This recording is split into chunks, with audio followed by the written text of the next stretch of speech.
The bullet wasn't meant for her. FBI agent Lena Carter had 60 seconds before her cover.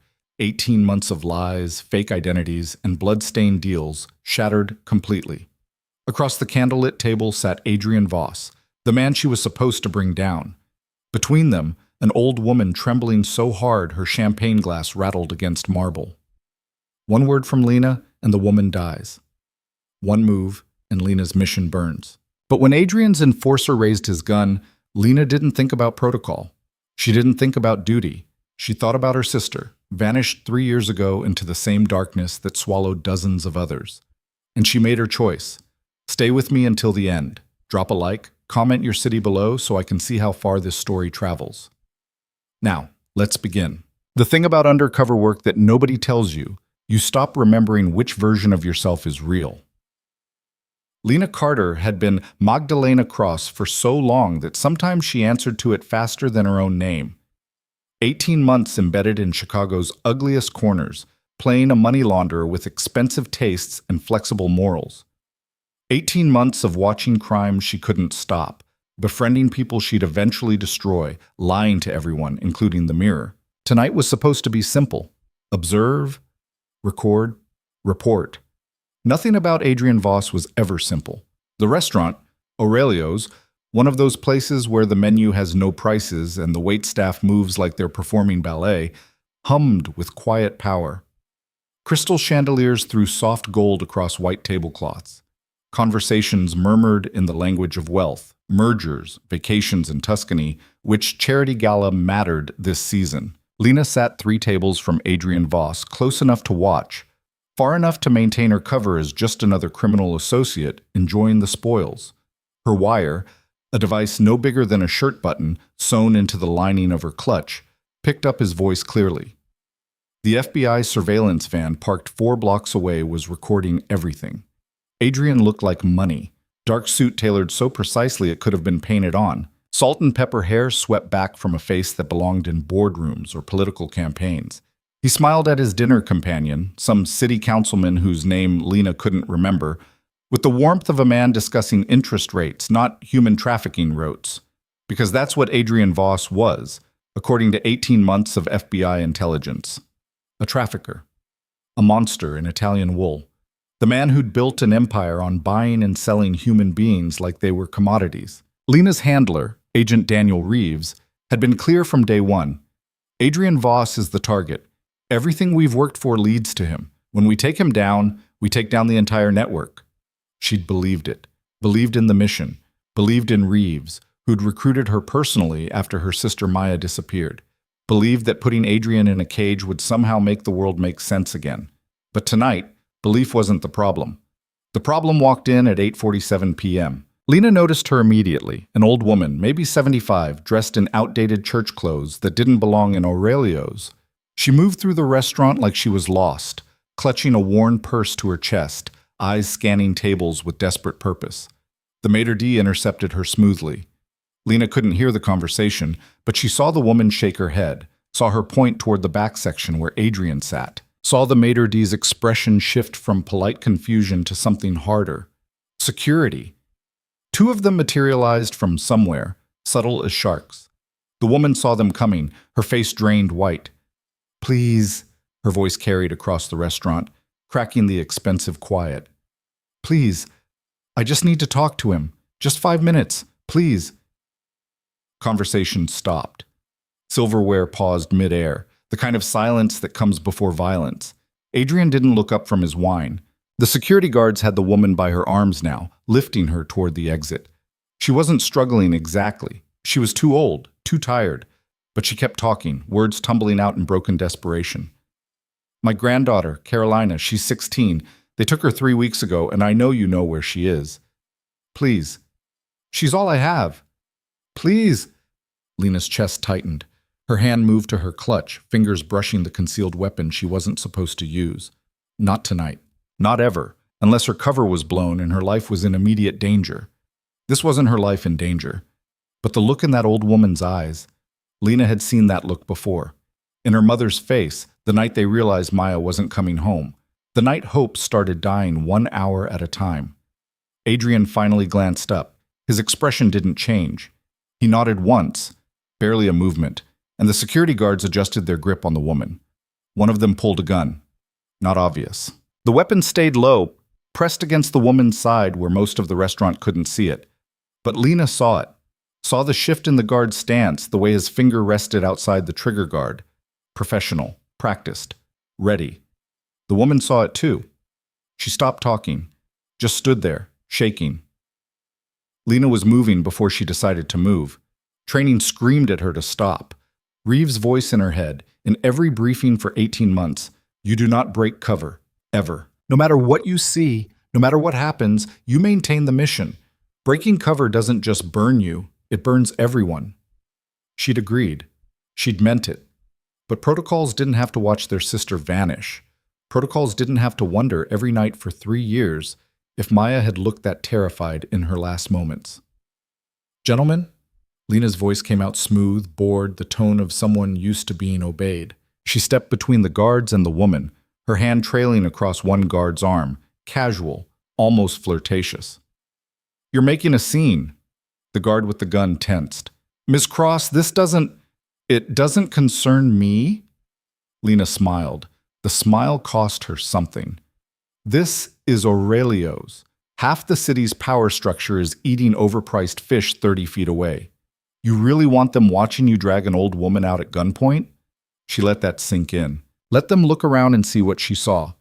Phones already out, discreet but present. Witnesses, cameras. The kind of attention Adrian Voss normally avoided. Let her go, Lena said quietly. I'll handle it. The guards hesitated. Their orders came from Adrian, not her, but Lena had spent 18 months building her reputation as someone useful, someone smart, someone who understood how this world worked. She held her breath. The guard lowered his weapon, stepped back. Lena didn't exhale. Not yet. She turned to the woman, keeping her body language relaxed, non-threatening. Ma'am, why don't we step outside? Get some air? The woman stared at her. Up close, her face was a roadmap of grief. Wrinkles carved deep by tears, eyes red-rimmed from sleepless nights. You know him, she whispered. You're with him. I know this isn't the place, Lena said. Her throat felt tight. Please, come with me. She didn't wait for an answer, just took the woman's elbow gently and guided her toward the exit. The security guards didn't stop them, but Lena felt their eyes tracking every step, felt the weight of the entire restaurant's attention, felt, most of all, Adrian Voss watching. Outside, Chicago's November air bit through Lena's dress. The woman stumbled on the curb, and Lena steadied her automatically. Thank you, the woman breathed. Thank you, I didn't know where else to go. The police won't help. They say she ran away, but Carolina wouldn't. She's a good girl. She wouldn't. I believe you. The words came out before Lena could stop them. What's your name? Rosa Delgado. Rosa. Lena squeezed her hand. Her mind was racing, trying to figure out how to salvage this, how to get Rosa somewhere safe, how to explain this to Reeves, how to keep her cover from imploding. Listen to me. You can't come back here. You understand? These people are dangerous. I know. Rosa's voice broke. But she's my granddaughter. What am I supposed to do? Just let them... She couldn't finish. The tears came then, silent and devastating. Lena pulled out her phone, not her FBI phone. That one was hidden in her apartment. This was Magdalena Cross's phone, untraceable burner that she replaced monthly. She opened a blank contact. Give me your number, she said. I'll see what I can find out. No promises. But I'll try. Rosa's hands shook as she recited the digits. You'll really help? Lena saved the number, deleted the call log, looked into Rosa's eyes and lied with the ease of someone who'd been lying for 18 months straight. I'll do what I can. It wasn't until Rosa disappeared down the street that Lena let herself feel the panic. She'd just blown her cover, maybe not completely. Maybe she could spin this, play it as protective of Adrian's public image, make it seem calculated instead of impulsive, but the damage was done. Every instinct screamed at her to call Reeves immediately, to get ahead of this before someone else reported it. Her phone buzzed. Unknown number. The text message contained 2 words. Come back. Lena stared at the screen. The number wasn't saved, but she knew who it was, knew what it meant. Adrian Voss wanted to talk. She could run, should run, get to the FBI safe house, tell Reeves everything, let them pull her out before this got worse. But Rosa's face wouldn't leave her mind. Carolina, 16 years old, the same age Maya had been. Lena walked back into Aurelio's. The restaurant had returned to its expensive murmur, conversations flowing again now that the unpleasantness had been removed. But Lena felt the shift in energy, felt eyes following her as she moved through the tables. Adrian's dinner companion was gone. The crime boss sat alone now, a glass of red wine catching the light like blood. He gestured to the empty chair across from him. Lena sat. Her heart hammered against her ribs, but her hands stayed steady on the table. First rule of undercover work: never let them see you scared. That was bold, Adrian said. His voice was quiet, cultured. The voice of someone who'd learned to command rooms without raising his tone. Also incredibly stupid. She was making a scene. So you made a bigger one. He sipped his wine. Victor was going to kill her. Did you know that? Victor, the guard with the gun. Lena had worked with him twice, moving cash through shell companies. He'd seemed professional, efficient. Of course he would have killed Rosa. Why wouldn't he? I figured, Lena said. Magdalena's voice, not hers, bored, unbothered. Killing old women in Aurelio's is bad for business. Half the people here have cameras. True, Adrian set down his glass. But letting her walk away with information is also bad for business. Now she knows what I look like, where I eat, that I exist. Lena's mouth went dry. She's nobody, a grieving grandmother. She won't. You don't know what she'll do. Adrian leaned forward. The candlelight caught his eyes, dark brown, almost black, empty. You don't know if she'll go to the police, if she'll talk to reporters, if she'll hire someone stupid and desperate to come after me. You acted on emotion, Magdalena. In our world, emotion gets people killed. The use of her cover name felt like a warning, like he was deciding, right now, whether Magdalena Cross was an asset or a liability. Lena forced herself to hold his gaze. So what happens now? For a long moment, Adrian didn't answer. He just studied her the way someone might study an equation that didn't add up. Then he smiled. It didn't reach his eyes. Now, he said, we have a conversation, a real one. No more games. He stood, dropping cash on the table, hundreds, more than enough to cover both dinners and any inconvenience. Walk with me. It wasn't a request. Lena followed him out through the kitchen. The staff parted automatically, no questions asked, and into an alley behind the restaurant. A black Mercedes waited there, engine running. Another one of Adrian's security team stood by the passenger door. Every instinct Lena had screamed at her to run. She got in the car. Adrian slid in beside her. The door closed with an expensive thunk, sealing them in leather-scented quiet. The Mercedes pulled smoothly into traffic. Where are we going? Lena asked. Somewhere we can talk without pretending. Adrian's voice was still quiet, still calm. I'm going to ask you some questions, Magdalena. I'd appreciate honest answers. Lena's training kicked in. Deny everything. Maintain cover. Create doubt. I don't know what... Your real name is Lena Carter. Adrian pulled out a tablet, swiped it open. FBI. Recruited 7 years ago. Worked organized crime in New York before transferring to Chicago. Your handler is Special Agent Daniel Reeves, who runs the trafficking task force. You've been undercover for 18 months, building a case against me. The bottom dropped out of Lena's stomach. The tablet screen showed her.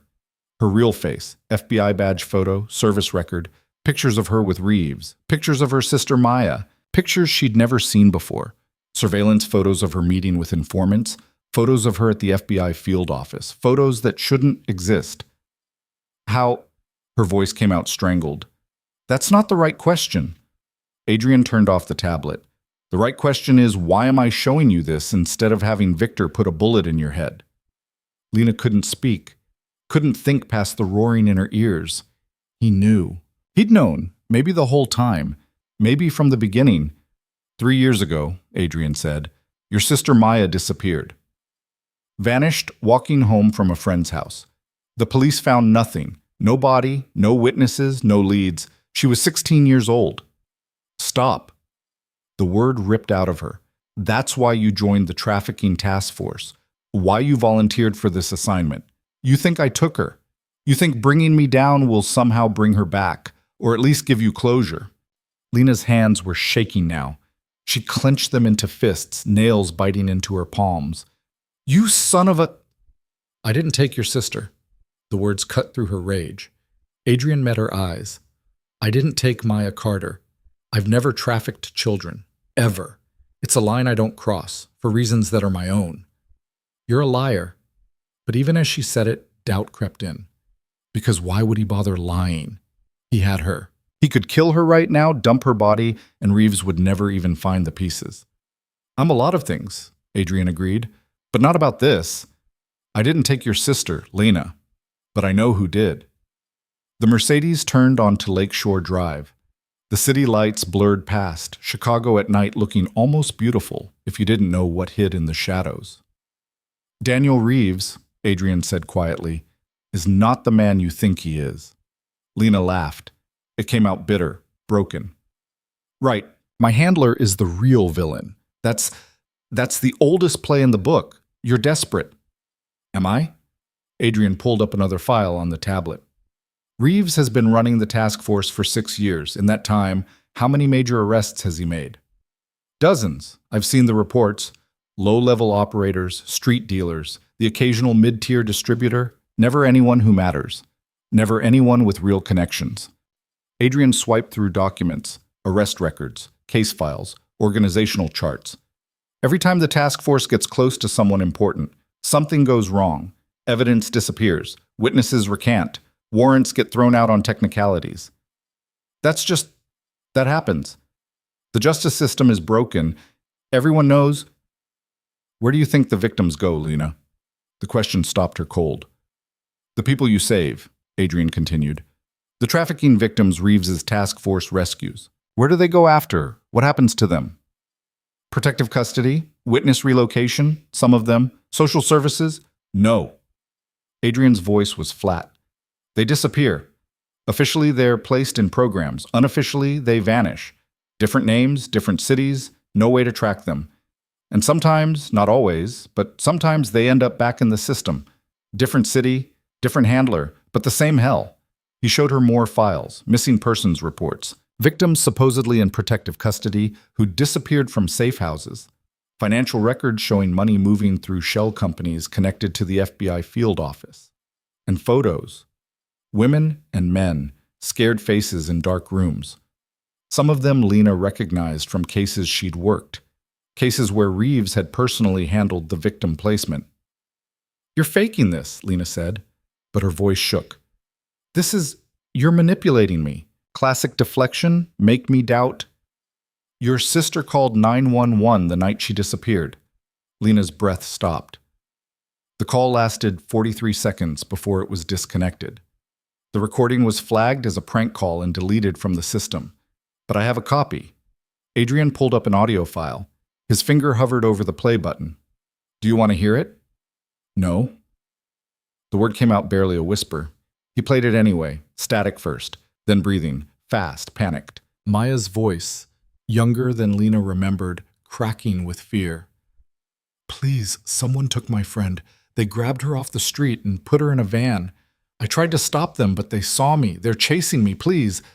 Sounds of running, Maya's breath harsh in the phone. A car engine. Then a voice in the background, male, calm. Maya put the phone down. We just want to talk. Lena knew that voice. She'd heard it in briefings, in debriefings, in late-night strategy sessions, and early morning case reviews. Daniel Reeves. The recording cut off. The Mercedes kept driving. The city kept glowing. The world kept spinning, but Lena felt like she was falling through it. No, she said. No, you edited it. Voice synthesis, deep fake, whatever. I can prove it. Adrian put the tablet away. I can give you documentation, witnesses, financial trails, everything you need to see the truth. But first, you need to decide something. He looked at her directly. No smile now. No performance. Just exhaustion behind his eyes, the kind that comes from carrying weight too long. Do you want justice? He asked. Or do you want to keep believing in the story you've been telling yourself for 3 years? Lena's throat closed. Tears burned behind her eyes, but she wouldn't let them fall. Not here. Not in front of him. Why? Her voice came out hoarse. Why tell me this? Why not just... Kill you? Adrian shrugged. I've killed people. I won't pretend I'm innocent. But the people I've hurt made choices. They knew the risks. Your sister didn't choose this. Neither did Rosa Delgado's granddaughter. Neither did the hundreds of others caught in Reeves's network. He pulled a phone from his pocket. Not a smartphone, just a basic burner, and held it out to her. I'm offering you a choice, Agent Carter. Work with me. Help me take down Reeves and expose what he's really running. Or don't. Get out of the car right now. Go back to your handler. Tell him everything. He'll probably kill you. But at least you'll die believing you were one of the good guys. Lena stared at the phone. At Adrian. At the city beyond the window where, somewhere, right now, people like Maya were suffering. Where they'd been suffering for 3 years while she hunted the wrong monster. If Adrian was telling the truth, if any of this was real. I need proof, she said. Real proof. Not files that could be faked, not recordings that might be edited. I need something I can verify. Adrian nodded slowly. Fair. What do you want? The agents. The words came to her suddenly, clarity cutting through shock. The task force has lost 4 agents in the last 2 years. Reeves said they were killed by traffickers. If he's really running the network, if he's cleaning up loose ends, they're alive. Adrian pulled out his regular phone, typed quickly. 3 of them anyway. The 4th really was killed, wrong place at the wrong time. But the others, they figured it out. Like you're figuring it out now. Reeves couldn't kill them cleanly, so he made them disappear. His phone chimed. He showed Lena the screen, an address on the south side, a timestamp for tomorrow morning, and a photo of a woman Lena recognized. Agent Sarah Chen. Disappeared 14 months ago. Officially killed in a shootout. In the photo, she was alive, older, harder, scared, but alive. Talk to her, Adrian said. She'll tell you everything. After that, you decide. The Mercedes slowed to a stop. They were back downtown, a block from Lena's apartment. The same route she took every night, the route only a handful of people knew about. Of course, Adrian knew it. He knew everything. Lena took the burner phone. It felt heavy in her hand, like it weighed more than just plastic and circuitry. Why are you doing this? She asked. Really? For the first time that night, something real flickered across Adrian's face. Something that might have been pain, if monsters felt pain. Because I'm tired, he said quietly. Tired of playing the villain in someone else's story. Tired of watching people suffer while the real monsters hide behind badges. He looked out the window, and because someone I cared about got caught in Reeves's machine. By the time I figured out what was happening, it was too late to save her. He didn't elaborate, didn't explain who she was or what had happened, but Lena heard the truth in his voice, the kind of truth that comes from scars that never quite heal. She opened the car door, paused. If you're lying to me, she said, if this is some kind of game, then you'll put a bullet in me yourself. Adrian finished. I know, I'm counting on it, actually. It means you're still someone who cares about the truth. Lena got out. The Mercedes pulled away smoothly, taillights disappearing into traffic. She stood there on the sidewalk, holding a burner phone and a conspiracy theory that would either destroy her career or reveal that everything she'd believed for 3 years was a lie. Her regular phone buzzed. A text from Reeves. Check in. Now. Lena stared at it, at the name that had meant mentor, ally, hope. The name attached to the voice on Maya's 911 call. She typed back. All clear. Minor incident handled. Report in morning. Sent it before she could think better of it. Then she looked at the address Adrian had given her. South Side, 30 minutes away. She should call Reeves, should tell him everything, should trust the FBI, trust the system, trust that 3 years of investigation weren't built on lies. Instead, Lena walked to her car. The drive to the South Side gave her time to think, time to feel the full weight of what had just happened. Her cover wasn't just blown, it was shredded. Adrian knew everything, which meant his whole organization probably knew, which meant at any moment someone could decide she was too dangerous to leave breathing. But if he'd wanted her dead, she'd be dead. The address led to a decaying apartment building that smelled like mildew and old cigarettes. 3rd floor, no elevator. Lena climbed stairs that creaked under her weight, one hand on the gun she wasn't supposed to carry off duty. Apartment 3F. The door was partially open. Every instinct screamed trap. Lena pushed it open anyway. The apartment was sparse. Thrift store furniture, bare walls, windows covered with sheets instead of curtains. And sitting on a worn couch, looking like she'd aged a decade in 14 months, was Sarah Chen. She looked up when Lena entered. No surprise in her eyes, like she'd been expecting this. "You talked to Voss," Sarah said. "Not a question." Lena nodded, couldn't quite form words yet. Sarah laughed bitterly. "Yeah, I had that same look on my face when I figured it out, like the floor had just opened up under me." She gestured to a chair. "Sit. We don't have much time.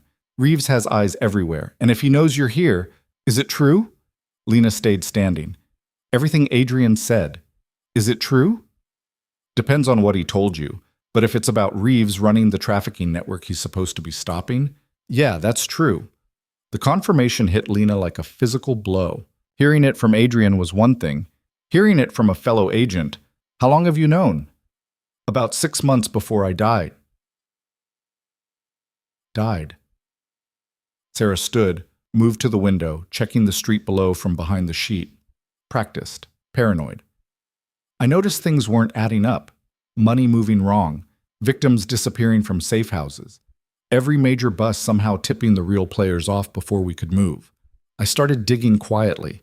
Made the mistake of confronting Reeves about it. He tried to kill you." "He did kill me.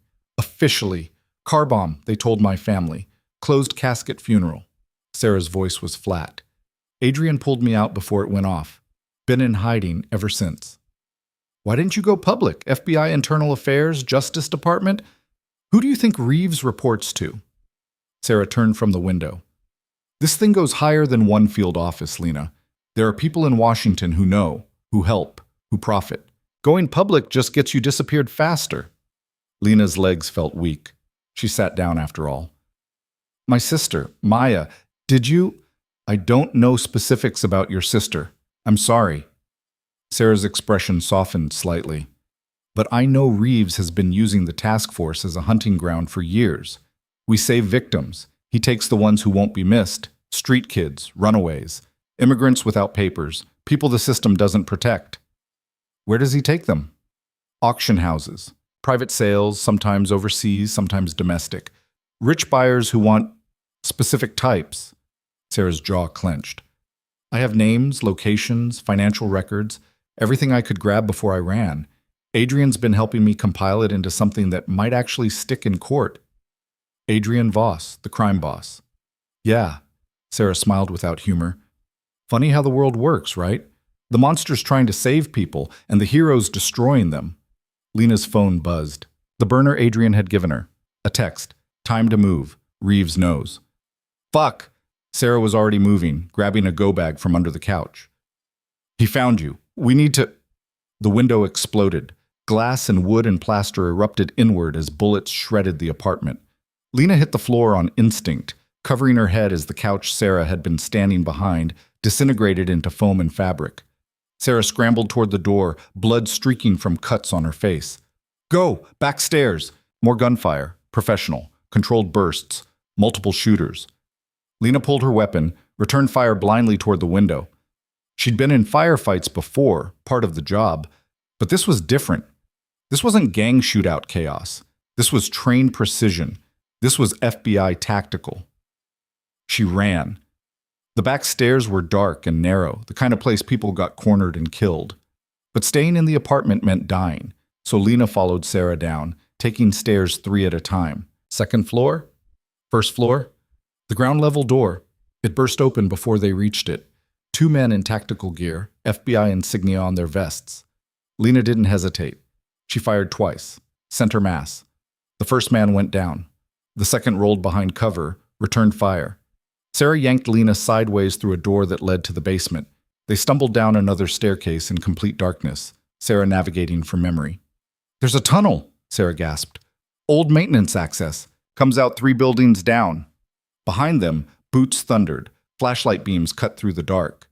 The tunnel was exactly as awful as it sounded. Low ceiling, standing water, the smell of decay. Lena and Sarah crawled through it, water soaking through their clothes, the sounds of pursuit echoing behind them.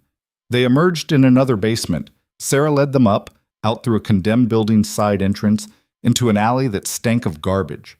A black Mercedes was waiting. Adrian sat in the back seat, door open. Get in. Lena had about 2 seconds to decide.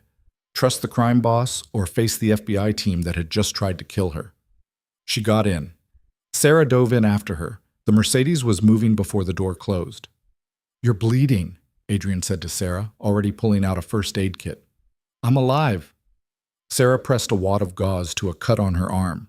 That's more than I expected when your text came through. Adrian looked at Lena. Still think I'm the bad guy? Lena couldn't answer. Her hands were shaking. Adrenaline crash, her training supplied. Post-combat stress response. Totally normal. Nothing about this was normal. Those were federal agents, she said. FBI tactical team. Reeves sent them to clean up loose ends. Yes. Adrian's voice was calm, like attempted murder was just another Tuesday for him. He knows you talked to me. Probably had surveillance on the restaurant, saw you leave with me. Once you visited Sarah, you became a liability. He'll kill me. He'll try. Adrian bandaged Sarah's arm with practiced efficiency.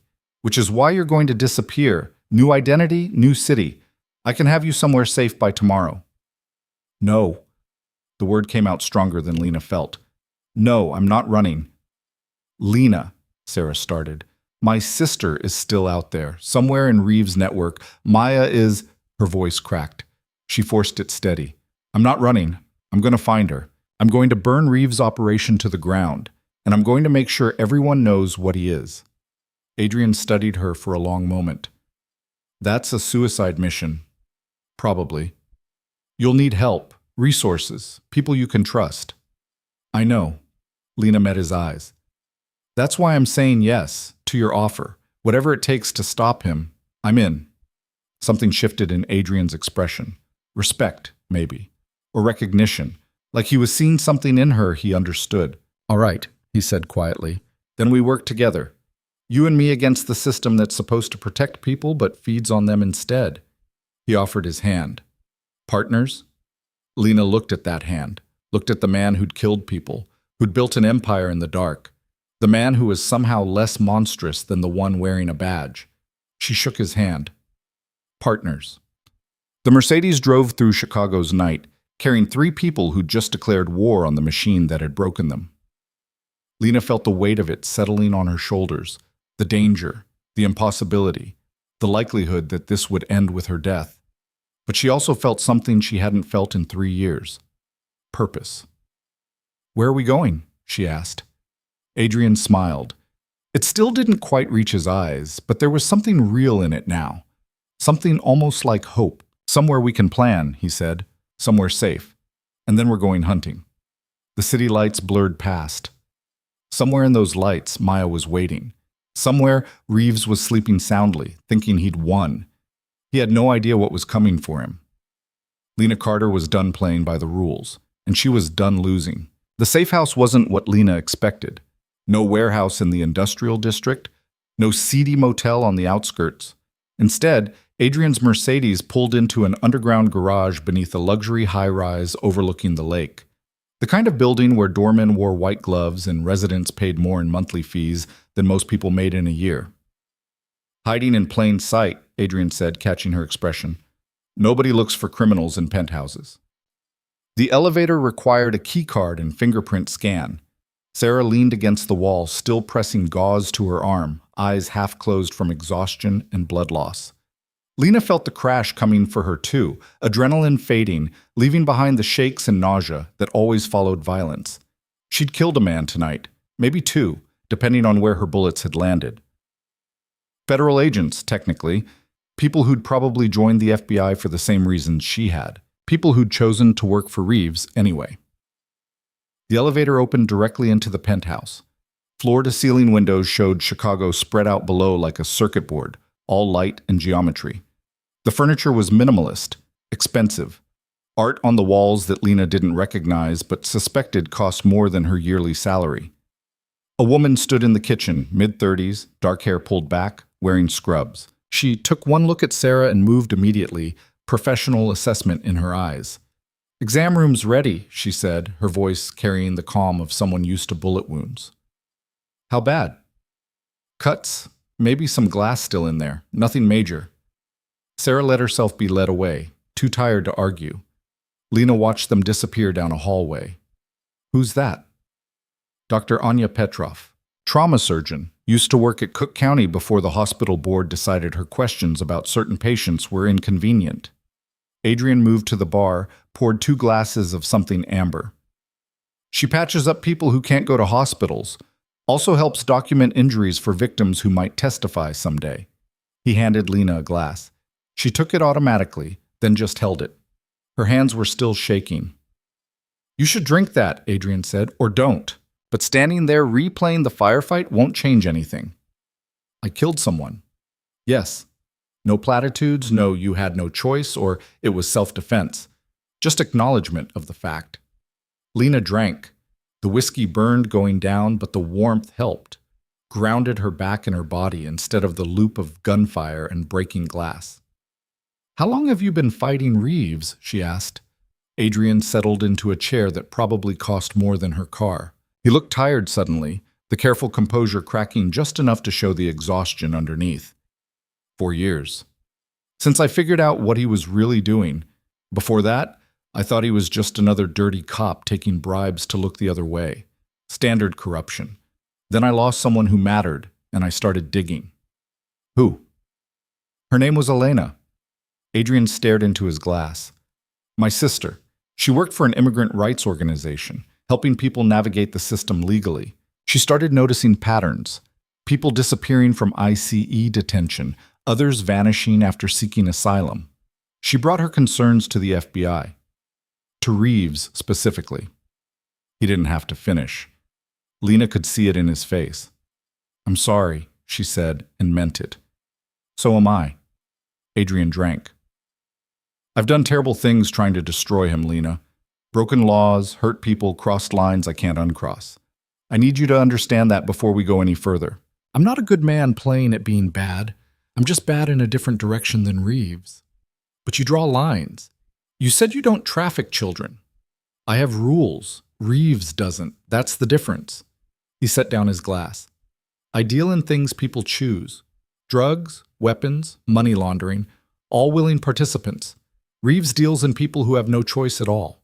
He's built an empire on suffering, and he uses the badge to make it untouchable." Lena's phone buzzed. Her FBI phone this time. She pulled it out, saw 15 missed calls from Reeves, 23 texts, escalating from concern to demanding to threatening. The most recent one made her blood run cold. "I know you're with Voss. Come in now and we can fix this. Run, and I can't protect you." "He's offering me a way out," she said, showing Adrian the screen. "He's offering you a grave," just wrapped in prettier words. Adrian stood, walked to the windows. "Reeves doesn't leave loose ends, Lena. The only reason you're still breathing is because I got to you first. The moment you're alone, you're dead." "So what's the plan?" "I can't exactly go back to my apartment. My car's probably tagged, my bank accounts, credit cards. He can trace all of it." "Already handled." A new voice came from the hallway. Sarah emerged, left arm now properly bandaged, wearing clean clothes. Dr. Petrov followed behind her. "Adrian's people have been building you a ghost identity for the last 2 hours. New documents, new accounts, everything you need to disappear." "I don't want to disappear. I want to fight." "You can't fight if you're dead," Sarah said bluntly. "Trust me, I've been trying for 14 months. Reeves has resources we can't match head on. Money, manpower, legal authority. We need to be smarter, not louder." Dr. Petrov moved to Lena, gestured for permission to check her over. Lena nodded, let the surgeon examine the cuts on her hands from the broken glass, the bruises forming on her shoulder from where she'd hit the floor. "You're lucky," Petrov said, cleaning the wounds with practiced efficiency. "A few inches different, and those bullets would have found you instead of the wall." "Doesn't feel lucky." "It never does." Petrov applied bandages, her touch gentle despite the clinical precision. "I've treated 17 people pulled from Reeves's network. The ones who survived, anyway." "You want to know what they all said?" Lena waited. They said nobody believed them. They told police, social workers, even other FBI agents. Everyone thought they were lying or crazy, because how could someone in law enforcement be the monster? Petrov's jaw tightened. So they stayed trapped, until Adrian found them. How does a crime boss end up rescuing trafficking victims? Same way an FBI agent ends up working with one. Adrian turned from the window. Necessity. The system failed, so we built something outside it. That's not a system. That's vigilantism. Call it whatever helps you sleep. Adrian's voice sharpened slightly. I'm not interested in moral high ground, Lena. I'm interested in results. Elena died because I trusted the system to handle it. I won't make that mistake again.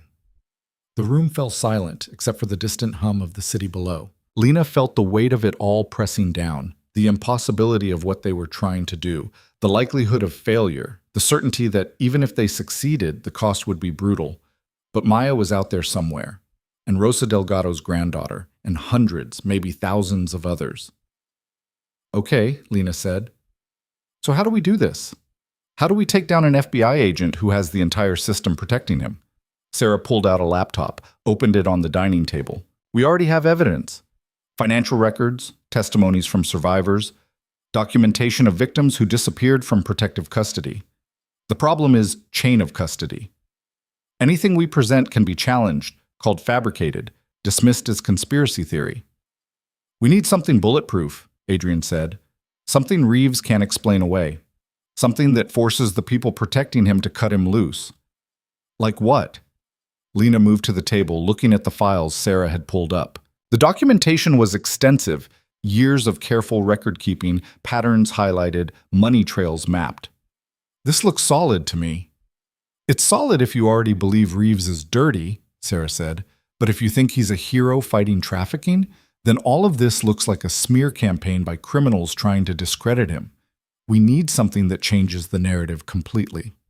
Lena thought about that, about how Reeves had positioned himself over the years, the dedicated agent, the tireless advocate, the man who'd given everything to fight the good fight. How many press conferences had he done? How many interviews praising his work? We need him on tape, she said slowly, admitting what he's done. Not something that can be edited or taken out of context. We need him confessing to someone he trusts. He's too careful for that, Sarah said. He never talks specifics over the phone, never puts anything in writing. I tried wearing a wire for weeks before he figured out I was suspicious, got nothing usable. What about his partners? Lena asked. He can't be running this alone. There have to be other people involved, other agents, logistics coordinators, buyers. There are. Adrian pulled up a different file on the laptop. We've identified 7 other FBI agents who work with Reeves, plus contacts in ICE, Border Patrol, even a federal judge. It's a network. Lena studied the names. Some she recognized from the field office, people she'd worked with, trusted, people who'd smiled at her in hallways and helped with case files, people who were feeding victims into Reeves' machine. Her stomach turned. What about the buyers, she asked. The people purchasing from Reeves, they have to communicate somehow, make arrangements, transfer money. Encrypted channels mostly, Sarah said. But yeah, there's communication. Adrian's been monitoring some of it through backdoor access to their networks. That's illegal. So is human trafficking. Adrian didn't sound apologetic. We work with what we have. Lena paced the length of the windows, her mind racing.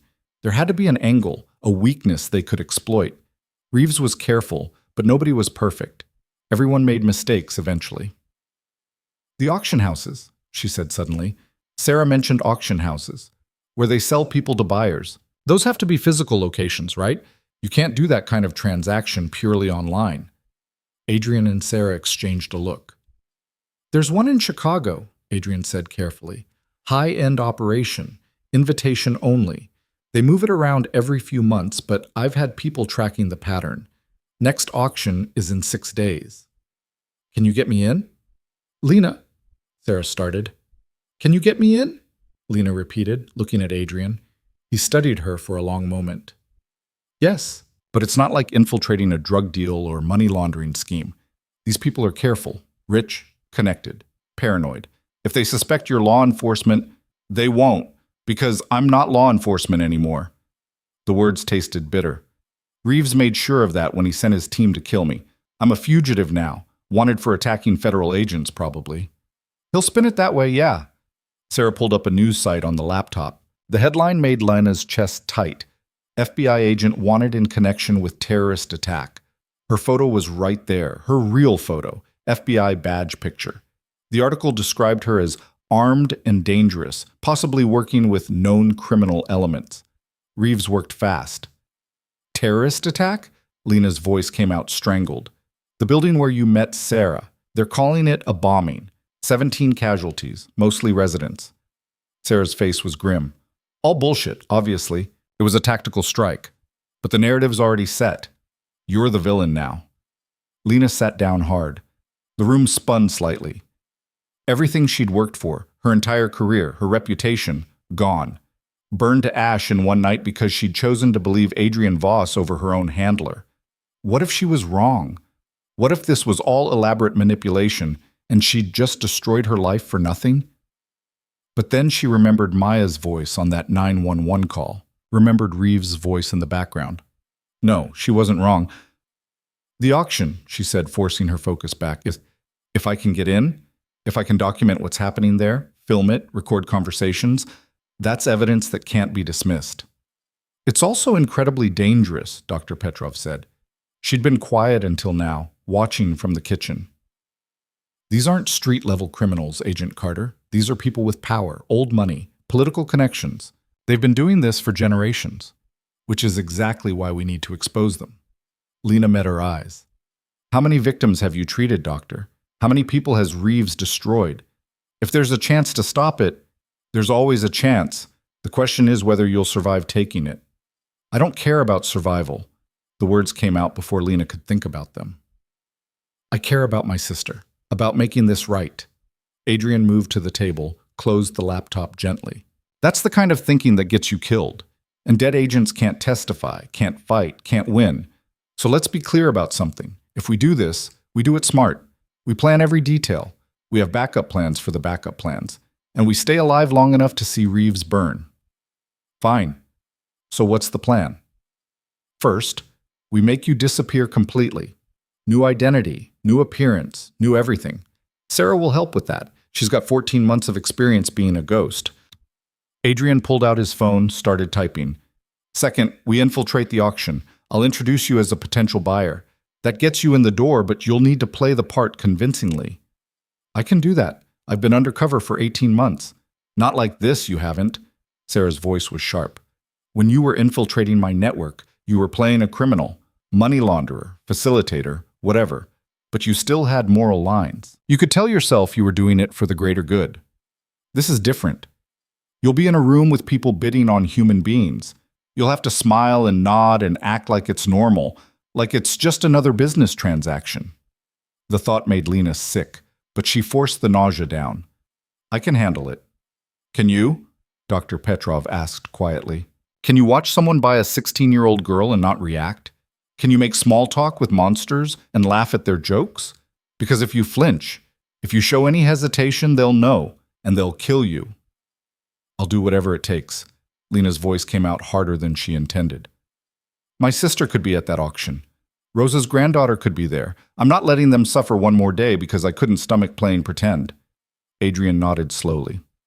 All right, then we start preparing now. Sarah will work on your new identity. I'll handle the auction invitation and your cover story. Dr. Petrov will give you something to help you stay calm if things get intense. I don't need drugs. It's not about need. It's about survival. Adrian's tone left no room for argument. These people are experts at reading fear. Microexpressions, body language, physiological responses. We need you controlled, collected. The drugs just help level the playing field. But Lena wanted to argue, wanted to insist she could handle it without pharmaceutical assistance. But she'd seen the footage of trafficking bus, read the case files, knew what these auctions looked like, knew she'd need all the help she could get. Okay, she said. What else? Communications. Sarah opened a drawer, pulled out a burner phone identical to the one Adrian had given Lena earlier. We stay in constant contact, but only through encrypted channels. No names, no specifics, just coded phrases. Adrian will teach you the system. And if something goes wrong at the auction, then you run. Adrian's voice was flat. No heroics, no trying to save everyone. You get out, preserve the evidence you've gathered, and we try again another way. What about the victims? The people being sold? We'll get them out after. Once we have Reeves on tape, once we've documented everything, we'll coordinate a raid. But trying to rescue people mid-auction just gets everyone killed. It was logical, strategic, the smart play. It also felt like abandonment. Lena must have shown something on her face because Sarah grabbed her arm, forcing eye contact. Listen to me. I've been where you are. I wanted to save everyone too. But you can't. The best you can do is survive long enough to bring down the people running the machine. Dead heroes don't stop trafficking networks. She's right, Dr. Petrov added. I've lost count of how many people I've treated who tried to be heroes. Most of them didn't survive their good intentions. Lena took a breath. Let it out slowly. Fine. We do it your way. But after the auction, after we have the evidence, we get those people out. All of them. Deal. Adrian extended his hand again. This time, Lena shook it without hesitation. The next 4 days were brutal. Sarah worked on transforming Lena into someone else. Hair dye first, dark brown instead of her natural auburn. Colored contacts changing her eyes from green to hazel. Subtle makeup techniques to change the shape of her face in photographs. A complete wardrobe overhaul, clothes expensive enough to fit the role of wealthy buyer. But the physical transformation was the easy part. The hard part was the backstory. Sarah drilled her relentlessly, building a fictional history that would hold up under scrutiny. Lena became Vivian Ross, venture capitalist from San Francisco. New money, tech industry success story, looking to diversify her interests into more exotic investments. Why trafficking? Sarah asked for the 100th time, playing interrogator. Because traditional investments bore me, Lena answered automatically. I want something with real value, something unique, something that can't be replicated or mass-produced. What's your budget? 5 million liquid, more available if something special catches my eye. What's special to you? Intelligence, language skills, someone trainable, adaptable. I'm not interested in broken goods. The words made Lena want to vomit every time. But she said them anyway, over and over, until they came out smooth and natural, until she could almost believe them herself. Adrian handled the business side. He made calls, leveraged contacts, built Vivian Ross's reputation through careful whispers in the right circles. By day 3, the auction organizers had reached out personally, vetting this new potential buyer. Lena took the call in Adrian's penthouse, voice steady as she answered questions about her interests, her discretion, her understanding of the rules. We run a very exclusive operation, Ms. Ross, the voice on the phone said. Male, cultured, speaking with the casual cruelty of someone who'd never faced consequences. Our clientele values privacy above all else. Any breach of that privacy would be unfortunate. I understand completely, Lena said, channeling every ounce of entitled wealth she could muster. Discretion is why I'm interested. I've dealt with public markets long enough to appreciate the value of exclusivity. Excellent. We'll send location details 48 hours before the event. Come alone. Security will be thorough. The call ended.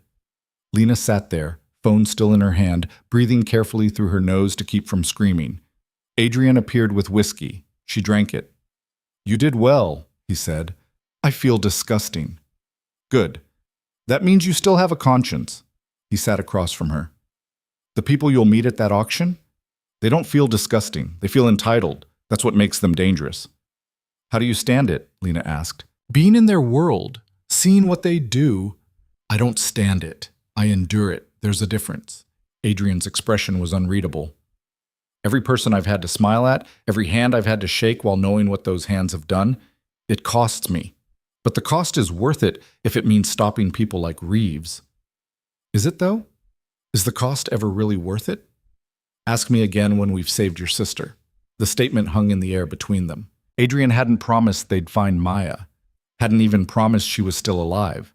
But the possibility, the hope, that maybe she was out there somewhere, that was worth any cost. On the 5th day, Dr. Petrov taught Lena how to use the camera. It was tiny, built into what looked like an ordinary pendant necklace. High-definition video, audio recording, 8 hours of battery life. The footage uploaded automatically to a secure cloud server that even Reeves' tech people couldn't access. Keep it visible, Petrov instructed. Hidden cameras make people suspicious, but jewelry? Nobody looks twice. Just make sure the lens stays unobstructed. Lena practiced positioning it, angling her body to capture conversations. It felt absurd, playing spy with actual spy equipment, like something from a movie instead of her life. But this was her life now. Fugitive. Vigilante. Whatever word fit a former FBI agent working with criminals to take down other criminals. The night before the auction, Lena couldn't sleep. She stood at the penthouse windows, watching Chicago glow against the dark. Somewhere out there, Reeves was sleeping soundly. Somewhere, victims were suffering. Somewhere, Maya might be alive. Or she might be dead. Lena had been avoiding that possibility for 3 years, telling herself that no news meant hope. That as long as they hadn't found a body, Maya could still be saved. But standing here in the dark, looking at a city full of shadows, she let herself think it. Maya might be gone. This might all be for nothing. She might destroy her life, risk everything, and still not get her sister back. Can't sleep either? Lena turned. Sarah stood in the hallway, wearing sleep clothes but clearly wide awake. Nervous about tomorrow, Lena admitted. Good. Nervous keeps you sharp. Sarah moved to the window, stood beside her. I couldn't sleep the night before my death either. Kept thinking about everything that could go wrong. All the ways Reeves could figure it out. How did you handle it? I didn't. I panicked, almost backed out. Adrian had to talk me down. Sarah smiled slightly. Told me the same thing I'm telling you now. Fear is normal. Fear means you're smart enough to understand the danger. It's when you stop being afraid that you make mistakes. I'm terrified, Lena said quietly. Not just of the auction, of everything. Of what happens if we fail, if Reeves wins, if I can't save anyone. Then you'll be terrified together with the rest of us. Sarah's voice was steady. Nobody doing this work is fearless, Lena. We're all just scared people trying to do something that matters. The difference between us and Reeves is that we let our fear make us careful instead of cruel. Lena thought about that. About the difference between fear that protected and fear that destroyed. About how Reeves had probably been afraid once too. Afraid of losing control, losing power, and had chosen to become the monster instead of fighting him. She wouldn't make that choice, no matter how scared she got. Thank you, she said, for talking me through this, for not letting me run. Don't thank me yet. Wait until we survive tomorrow. But Sarah smiled when she said it. Get some sleep, Vivian Ross. You've got monsters to fool. Lena tried, laid in the guest bedroom, staring at the ceiling, running through her cover story over and over. Eventually, exhaustion claimed her. She dreamed of Maya, dreamed of finding her in that auction house, alive and waiting, dreamed of Reeves in handcuffs, his empire burning. She woke to her burner phone buzzing. The message was simple. Location confirmed. Tonight. 8 p.m., Navy Pier, Warehouse District. Lena stared at the address, at the reality of what she was about to do. Then she got up and started getting ready. By 7 p.m., she looked nothing like herself, hairstyled differently. Makeup applied with precision, wearing a dress that cost more than her monthly rent used to. The camera pendant hung around her neck, looking like expensive jewelry instead of evidence-gathering equipment. Adrian drove her personally. The Mercedes glided through evening traffic, heading toward the waterfront. Neither of them spoke much. What was there to say? Remember, Adrian finally said as they approached the warehouse district.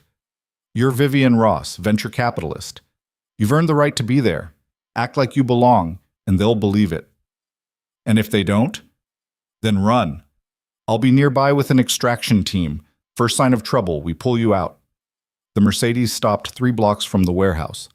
Close enough to walk, far enough to avoid suspicion. Lena reached for the door handle. Stopped. Adrian, if I don't make it, you'll make it. But if I don't, make sure Maya knows I tried. Make sure she knows I never stopped looking. Adrian's expression softened slightly. She'll know. I promise. Lena got out of the car, walked toward the warehouse alone, heels clicking on concrete, camera recording every step. The entrance was unmarked, just a door with a security guard who checked her invitation, a digital code on her burner phone, and waved her through. Inside, the warehouse had been transformed. Soft lighting, elegant furniture arranged in conversation areas, waitstaff circulating with champagne and hors d'oeuvres, classical music playing quietly in the background. It looked like a gallery opening, like a charity fundraiser, like anything except what it actually was. Lena accepted champagne she wouldn't drink, smiled at people whose faces she forced herself to memorize, made small talk about nothing while her camera recorded everything, and waited for the auction to begin. The champagne glass was sweating in Lena's hand, condensation dampening her palm, while her camera pendant captured faces she'd see in nightmares for the rest of her life. A woman in pearls laughed at something the man beside her said, touching his arm like they were discussing vacation homes instead of standing in a warehouse waiting to buy human beings. Lena forced herself to smile. To sip champagne she couldn't taste. To be Vivian Ross, bored tech millionaire looking for her next thrill. The pendant felt like it weighed 100 pounds. First time? A voice beside her, male, 50s maybe, expensive suit that fit too well to be off the rack. He had the kind of face that belonged in corporate boardrooms, forgettable features, careful eyes that missed nothing. Lena turned, keeping her expression neutral. That obvious? You're standing alone. Everyone else here knows each other, at least by reputation. He extended his hand. Marcus Webb, commercial real estate, officially. This hobby, unofficially. She shook his hand. His grip was firm, dry, utterly normal. Like shaking hands with a dentist or a banker. Vivian Ross, venture capital. Ah, tech money. We've been getting more of that lately. Webb gestured to the room. Silicon Valley types discovering that traditional investments don't satisfy anymore. They want something with real scarcity value. That's one way to put it. Lena kept her voice light, conversational. Her camera was angled perfectly to catch his face. I assume you've been doing this a while? 8 years. Since my divorce, actually. He said it like it was a punchline. Turns out my ex-wife got the summer house and the art collection, but she didn't know about my real assets, the ones that don't show up on financial disclosures. Lena wanted to break his nose, wanted to grab her concealed backup weapon, a ceramic blade small enough to pass through security, and put it through his throat. Instead, she laughed, light and easy. Sounds like you came out ahead. I certainly did. Webb sipped his own champagne. Word of advice for your first auction. Don't get emotionally attached to any particular lot. There are usually multiple items worth bidding on. If you fixate on one and the price gets too high, you'll overpay. Lot. Item. He was talking about people. Lena's stomach churned, but she kept her face pleasant. I'll keep that in mind. How does the bidding work exactly? I've never... Digital paddles assigned when you register. Everything's recorded but encrypted, anonymous to everyone except the organizers, and they don't keep records longer than necessary. Webb's tone was educational, helpful, like he was explaining stock trading. Payment is processed immediately through offshore accounts. Delivery happens within 48 hours to your specified location. Delivery. Lena took another sip of champagne to buy time, to keep her voice steady. And if there are issues, quality concerns, there's a guarantee period. 7 days, you can request replacement or refund. But honestly, I've never needed it. They vet everything thoroughly before auction. You're getting exactly what's advertised. The casual cruelty of it made Lena's vision blur at the edges. She focused on breathing, on staying in character, on the fact that every word Webb said was being recorded, documented, turned into evidence that would bury him. Good to know, she managed. I appreciate the guidance. Of course. We take care of our own here.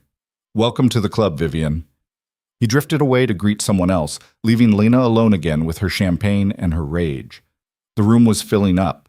She counted 27 people so far, not including staff or security. 27 wealthy monsters in designer clothes, chatting and networking like this was a charity gala. Her camera captured all of them, building a database of faces that Reeves wouldn't be able to explain away. At 8:15, the lights dimmed. A woman stepped onto a small, raised platform at the far end of the warehouse. Mid-40s, elegant in a way that suggested old money, wearing a smile that didn't reach her cold eyes. Good evening, everyone. Thank you for joining us. Her voice carried easily through the space, trained and professional. For those who are new, I'm Catherine. I'll be facilitating tonight's presentations. We have an exceptional selection this evening, 12 offerings total, each carefully curated to meet our exacting standards. 12 people. 12 human beings about to be sold like furniture. Lena's hand tightened on her champagne glass. As always, Catherine continued, all sales are final once payment is processed. Delivery will be arranged individually based on your preferences. We ask that you maintain discretion about tonight's event and respect the privacy of your fellow collectors. Collectors. Like they were buying art. Let's begin with our first presentation. The lights shifted, a door opened at the side of the platform, and a young woman was led out by two security guards. She looked maybe 22, dark hair, olive skin, wearing a simple white dress that made her look even younger. Her hands were bound in front of her, not rope or chains, nothing that would leave marks. Just plastic zip ties hidden under long sleeves. Her eyes were downcast, defeated. Lena's heart stopped. For one terrible second, she thought it was Maya. Same build, same coloring. But then the woman looked up briefly and the features were different, the age wrong. Not Maya. The relief made Lena's knees weak. Immediately followed by crushing guilt because this woman was someone's sister, someone's daughter, and Lena was relieved it wasn't hers. Lot 1, Catherine announced. 23 years old, fluent in 3 languages, university educated, no family actively searching, clean medical history, fully compliant, starting bid is $200,000. The woman stood there, silent and still, while Catherine described her like livestock, listed her qualities, her skills, her lack of people who would miss her. A paddle went up, then another. The bidding started. Lena forced herself to watch. To let her camera record everything, the faces of the bidders, the casual way they raised paddles, the satisfied smile of the man who won at $450,000. The woman was led away. She never said a word. Lot 2, Catherine said, and another person was brought out. It went on. One after another, human beings paraded onto that platform and sold to the highest bidder. Young and old, men and women, different nationalities. Each one introduced with the same clinical detachment, reduced to a list of attributes and selling points. Each one disappeared through that door afterward, bought and paid for. Lena wanted to scream, wanted to pull her weapon and start shooting every person in this room, wanted to burn the whole warehouse down with them inside. But she stood there, smiled when appropriate, sipped champagne that tasted like ash, and recorded everything. Lot 7 was a teenage girl. 16, Catherine said, bilingual. Excellent for domestic placement or specialized training. Lena's breath caught. The girl had Rosa's eyes. That same desperate, terrified look that Rosa had worn in Aurelio's when she'd begged for help finding her granddaughter. Carolina. This had to be Carolina. The bidding started at $150,000. Lena's hand moved toward her paddle before she could stop herself. No, she couldn't. Bidding would draw attention, raise questions about why a first-time buyer was spending money on this particular lot. It would compromise everything. But this was Rosa's granddaughter, the girl Rosa had risked her life to find. The bidding hit $300,000. A man in the back, someone Lena hadn't gotten a good look at yet.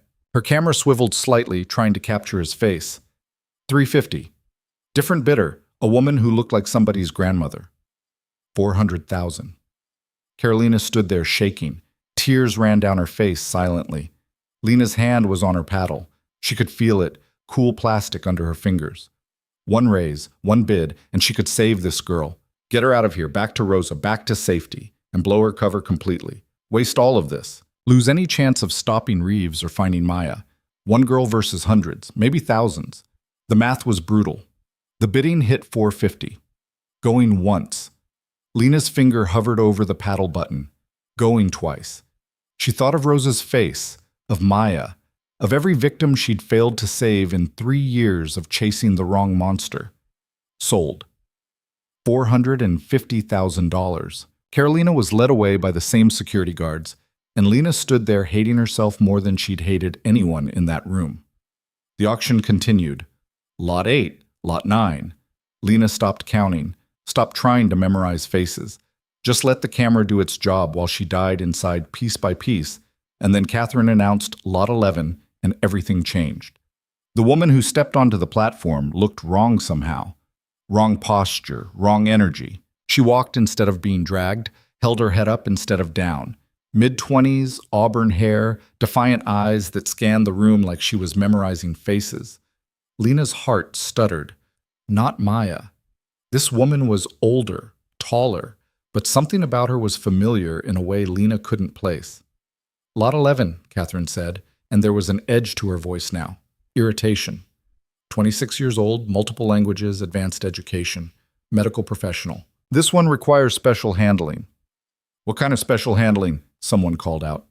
Catherine's smile tightened. She's proven resistant to standard compliance measures. We're offering her at a reduced price for buyers who prefer a challenge. Starting bid is $100,000. The room murmured. Some interest, some hesitation. Resistant stock was risky. The woman on the platform spoke suddenly. My name is Dr. Sophie Reeves. The room went silent. Catherine moved quickly, but the woman kept talking, voice carrying clear and strong. My father is FBI Special Agent Daniel Reeves. He's been running this operation for 6 years. I have documentation, recordings, evidence that will bury everyone in this room if I don't. Security grabbed her, hand over her mouth, but the damage was done. Reeves had a daughter he'd put into his own trafficking network. The room exploded into chaos, people shouting, demanding explanations. Catherine trying to restore order while security dragged Sophie off the platform. Someone was already leaving, phone out, probably calling lawyers. Lena's mind raced. This was it.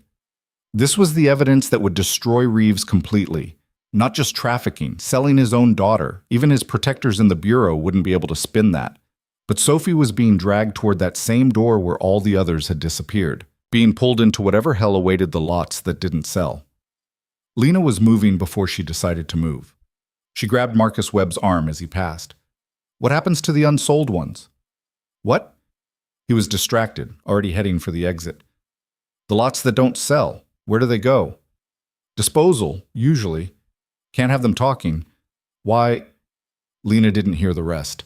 She was already pushing through the crowd, following the security guards dragging Sophie toward a back hallway. Her cover was about to blow. Everything was about to fall apart. But she couldn't watch another person disappear without trying to stop it. The hallway behind the platform was concrete and fluorescent lights, the warehouse's real face showing through. Lena's heels clicked too loud on the floor as she followed the guards around a corner. They had Sophie against a wall, one guard's hand still over her mouth, the other talking into a radio. Yeah, the Reeves girl. Boss wants her moved now. Too much exposure. Lena pulled the ceramic blade from its concealed sheath. It wasn't much, 4 inches, designed to be undetectable, but it was sharp enough. Excuse me, she said. The guards turned, saw her standing there in her expensive dress, champagne glass still in hand.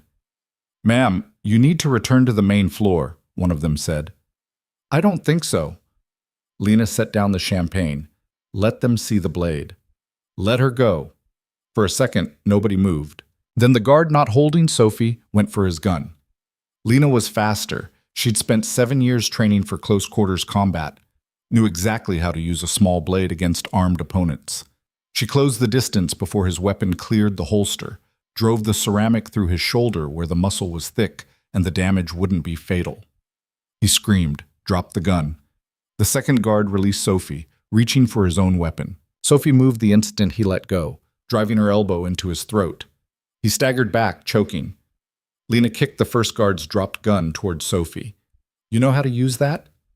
Medical school doesn't exactly cover firearms, but Sophie picked it up anyway, hands shaking slightly. Who the hell are you? Someone who's about to get us both killed if we don't move right now. Alarms started blaring, red emergency lights flashing. The guards Lena had disabled were already screaming into radios. This way, Sophie said, surprising Lena by taking charge. I've been here 3 days. There's a loading dock, back exit.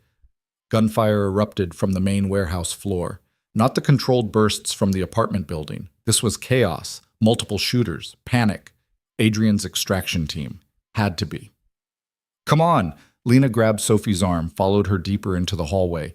Behind them, boots thundered, security converging on their location. The loading dock was a metal door with a crash bar. Sophie hit it running, burst out into Chicago night air. Lena followed, scanning for threats. A black van screeched up to the dock. The side door slid open, and Sarah's voice called out, "Get in!" Lena shoved Sophie toward the van. "Go!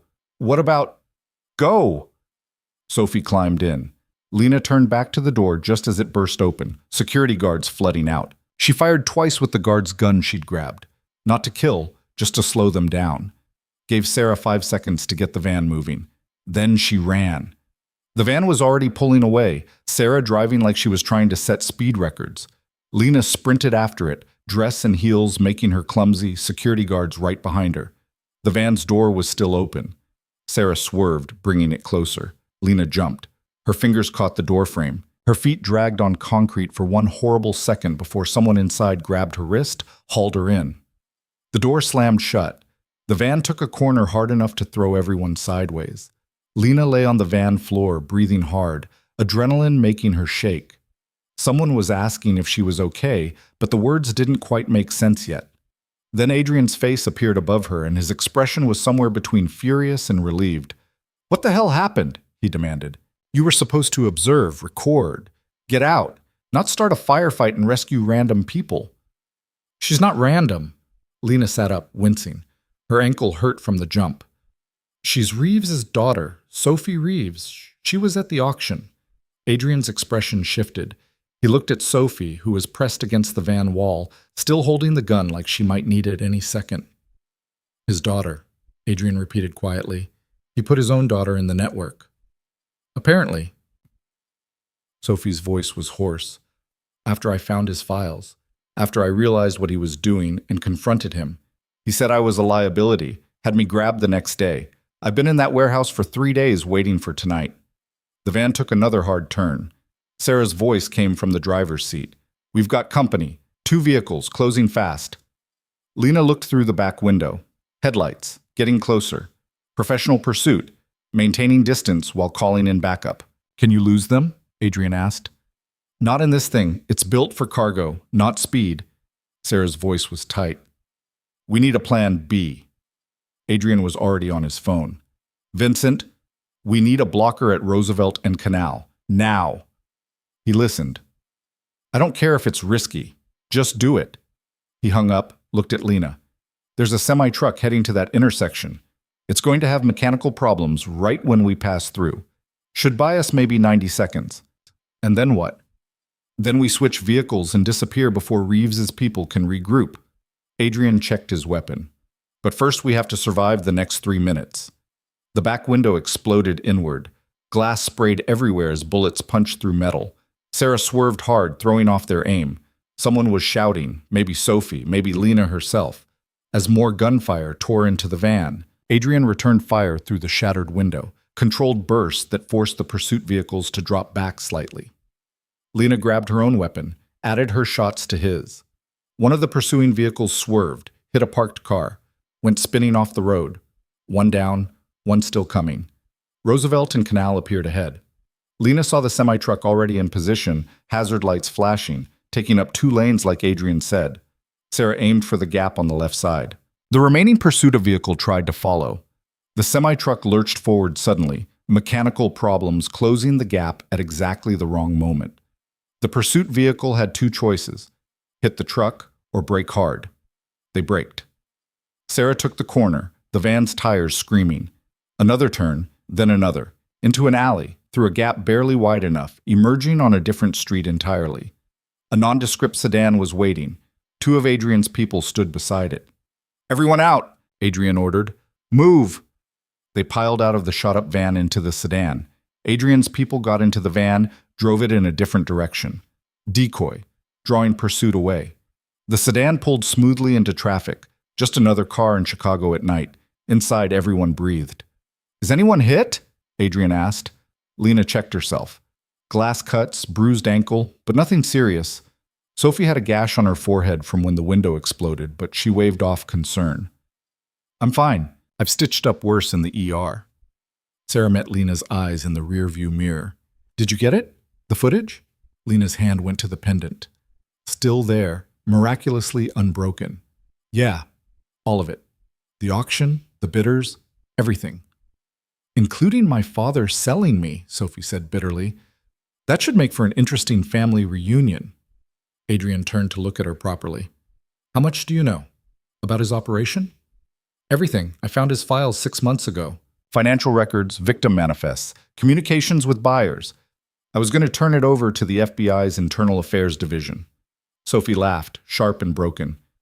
Didn't realize how far up the corruption went. My father's boss knew. His boss's boss probably knew. The whole system's rotten. So you confronted him directly, Lena said. Stupid, I know. I thought maybe there was an explanation. Maybe I was wrong. Maybe my father wasn't actually a monster. Sophie's hands were shaking now, the adrenaline wearing off. But he looked me in the eye and told me I should have minded my own business. Had me kidnapped that night. Told everyone I'd left town for a research fellowship. The sedan pulled into another underground garage. Different building, different part of the city. Adrian's network ran deep. They took an elevator up to what looked like a corporate office suite. After hours, empty, but clearly functional. Adrian led them to a conference room with actual furniture and a coffee maker. Sophie collapsed into a chair. Who are you people? You're obviously not with my father, but you're not exactly law enforcement either. It's complicated, Lena said. I've got time. I just escaped being sold at a human trafficking auction run by my own father. My definition of complicated has been significantly updated. So they told her. Adrian explained his history, his sister Elena, his 4-year war against Reeves. Sarah told her story, the months in hiding after faking her death. Lena shared the condensed version, Maya's disappearance, the investigation, the moment everything she believed shattered in Adrian's car. Sophie listened to all of it, her face unreadable. When they finished, she was quiet for a long moment. So you're telling me the crime boss is the good guy, and my father is the devil, and somehow I'm supposed to just accept that? You don't have to accept anything, Adrian said. But you saw the auction. You know what your father is. I know what he does. I don't know why you care. Sophie looked at Adrian directly. You're a criminal. You've built your life on breaking laws. Why do you give a damn about trafficking victims? Because I have lines I don't cross. Your father doesn't. That's not an answer. It's the only answer you're getting tonight. Adrian's voice hardened slightly. You want to question my motives? Fine. Do it after we've stopped your father from selling more people. Do it after we've saved the victims still trapped in his network. Until then, your options are work with us, or we can put you somewhere safe and handle this without you. Sophie met his stare. I want to help. I want to destroy him for what he's done. But I need to know I'm not just trading one monster for another. Fair. Adrian stood, moved to the window.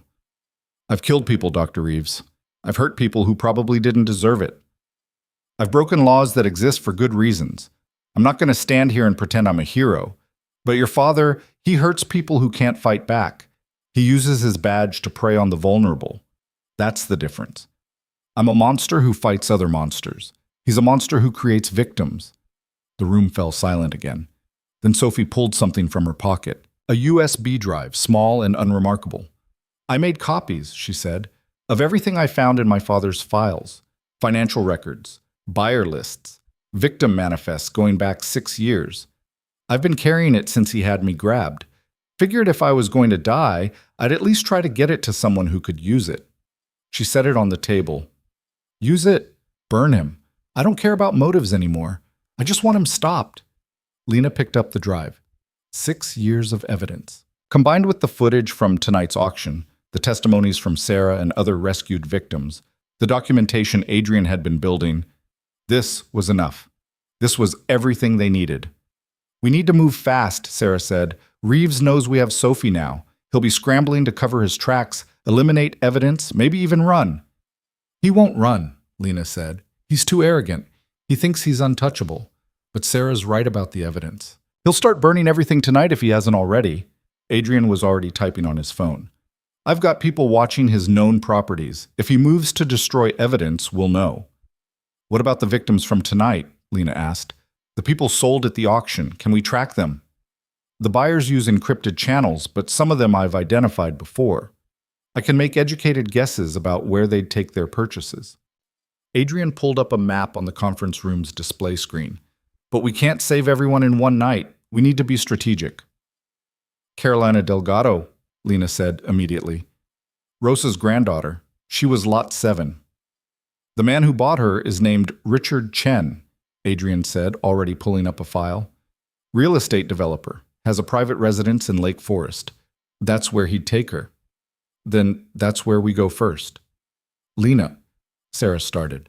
No, we're not leaving her there. Not when we know exactly where she is. Lena's voice was steel. Rosa risked her life asking for help. I'm not going to let her granddaughter suffer one more night because it's strategically inconvenient. Adrian studied her for a moment, then nodded. Okay, we extract Carolina tonight, but then we focus on the end game, taking down Reeves completely. Agreed? Agreed. Sophie cleared her throat. I'm coming with you, to get the girl. You're in no condition, Lena started. I'm a doctor. If she's been hurt, she'll need medical attention immediately. Plus, I need to do something besides sit here and process the fact that my father's a monster, so I'm coming.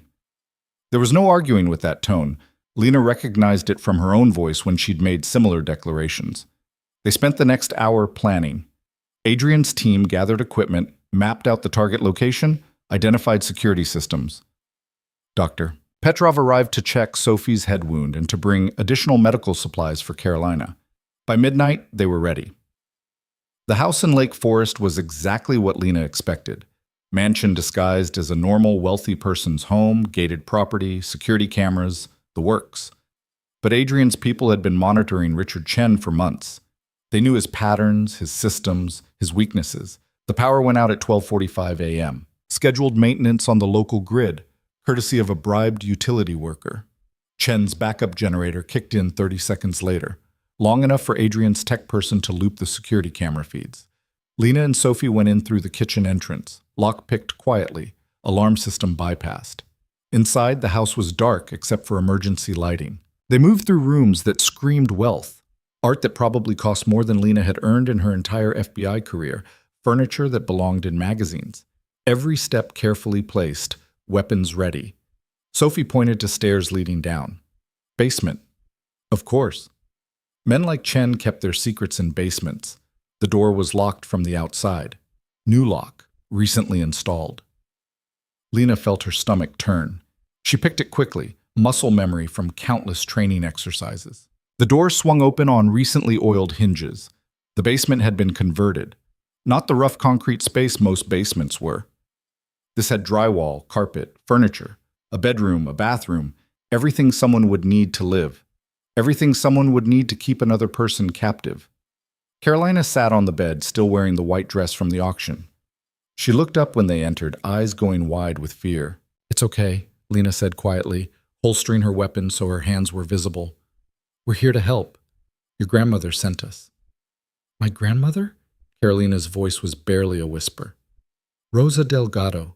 She's been looking for you since you disappeared. She's worried sick. Lena moved slowly, carefully. We're going to get you out of here, take you home. Okay? Carolina stared at them like they might be a hallucination, like hope was too dangerous to believe in. Then she nodded. Sophie moved forward, doing a quick medical check. Are you hurt? Did he? No, he said he wanted me fresh, whatever that means. Carolina's hands were shaking. He was going to, tomorrow he said he'd, You don't have to explain, Sophie said gently.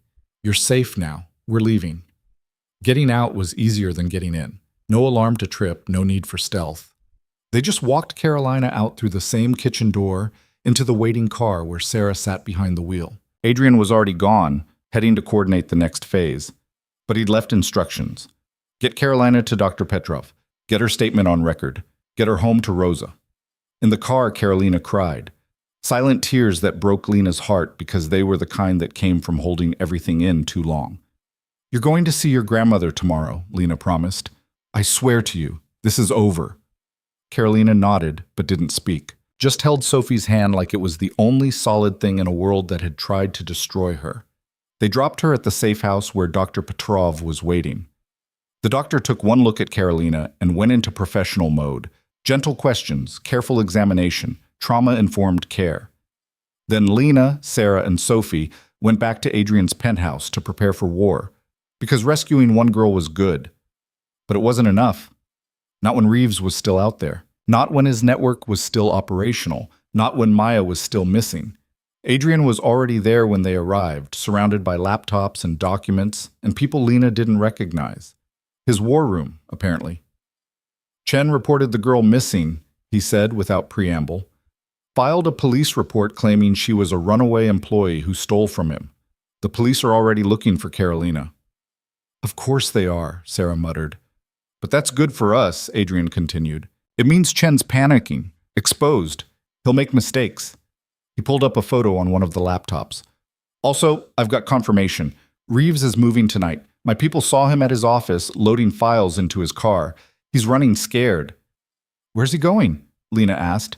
We're tracking him now, but my guess? The docks. There's a private facility he uses for offshore shipments.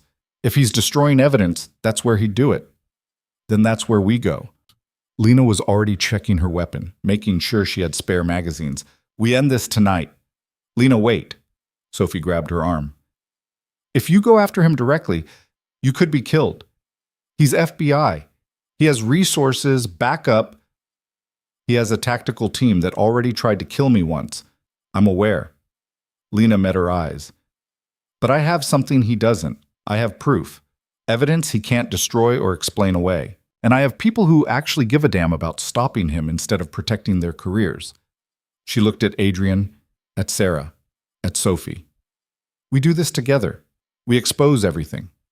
We make sure everyone knows what Reeves is.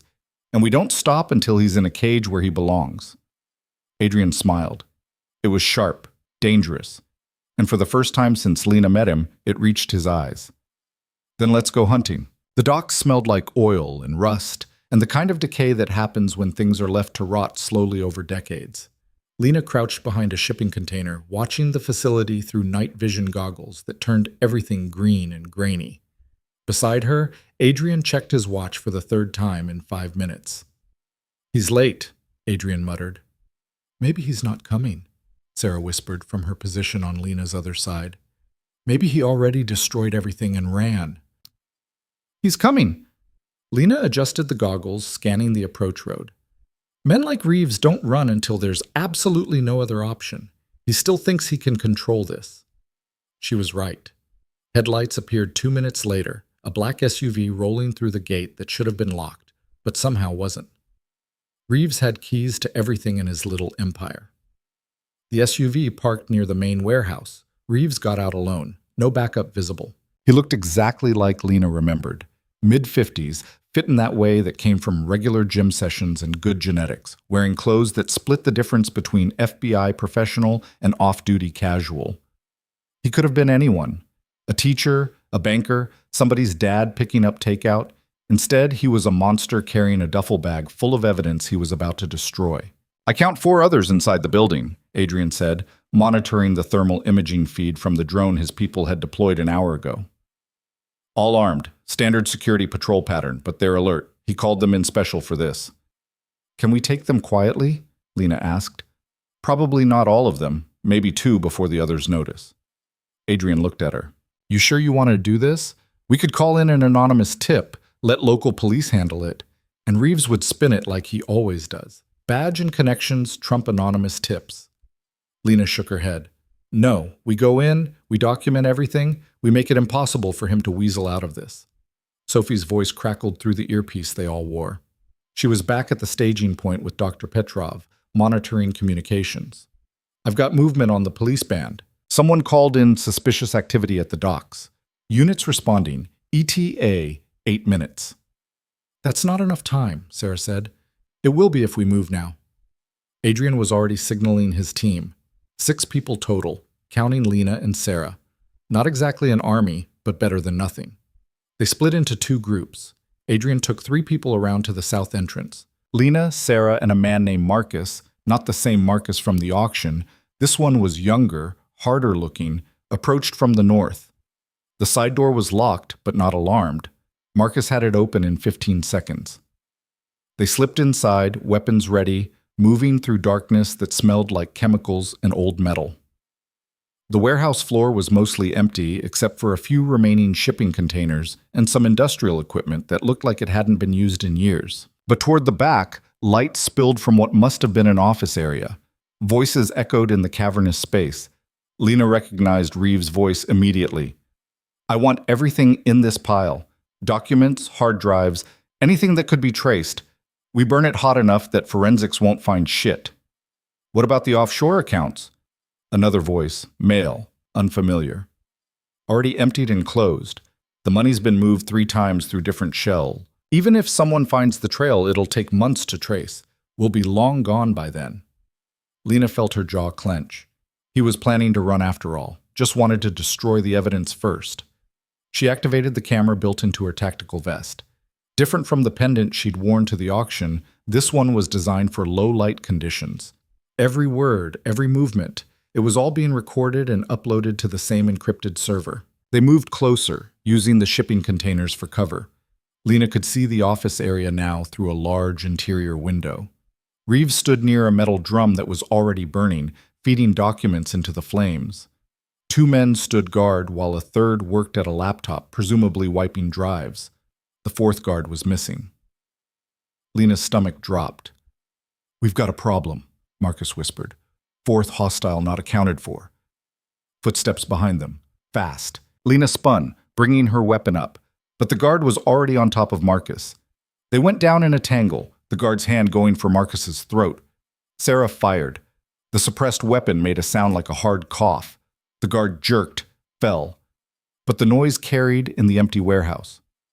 "Contact!" someone shouted from the office area. The lights blazed on, flooding the warehouse with harsh fluorescent glare. Lena's night vision washed out, leaving her blind for 2 crucial seconds. Gunfire erupted, not suppressed, not quiet. The full roar of rifles in an enclosed space.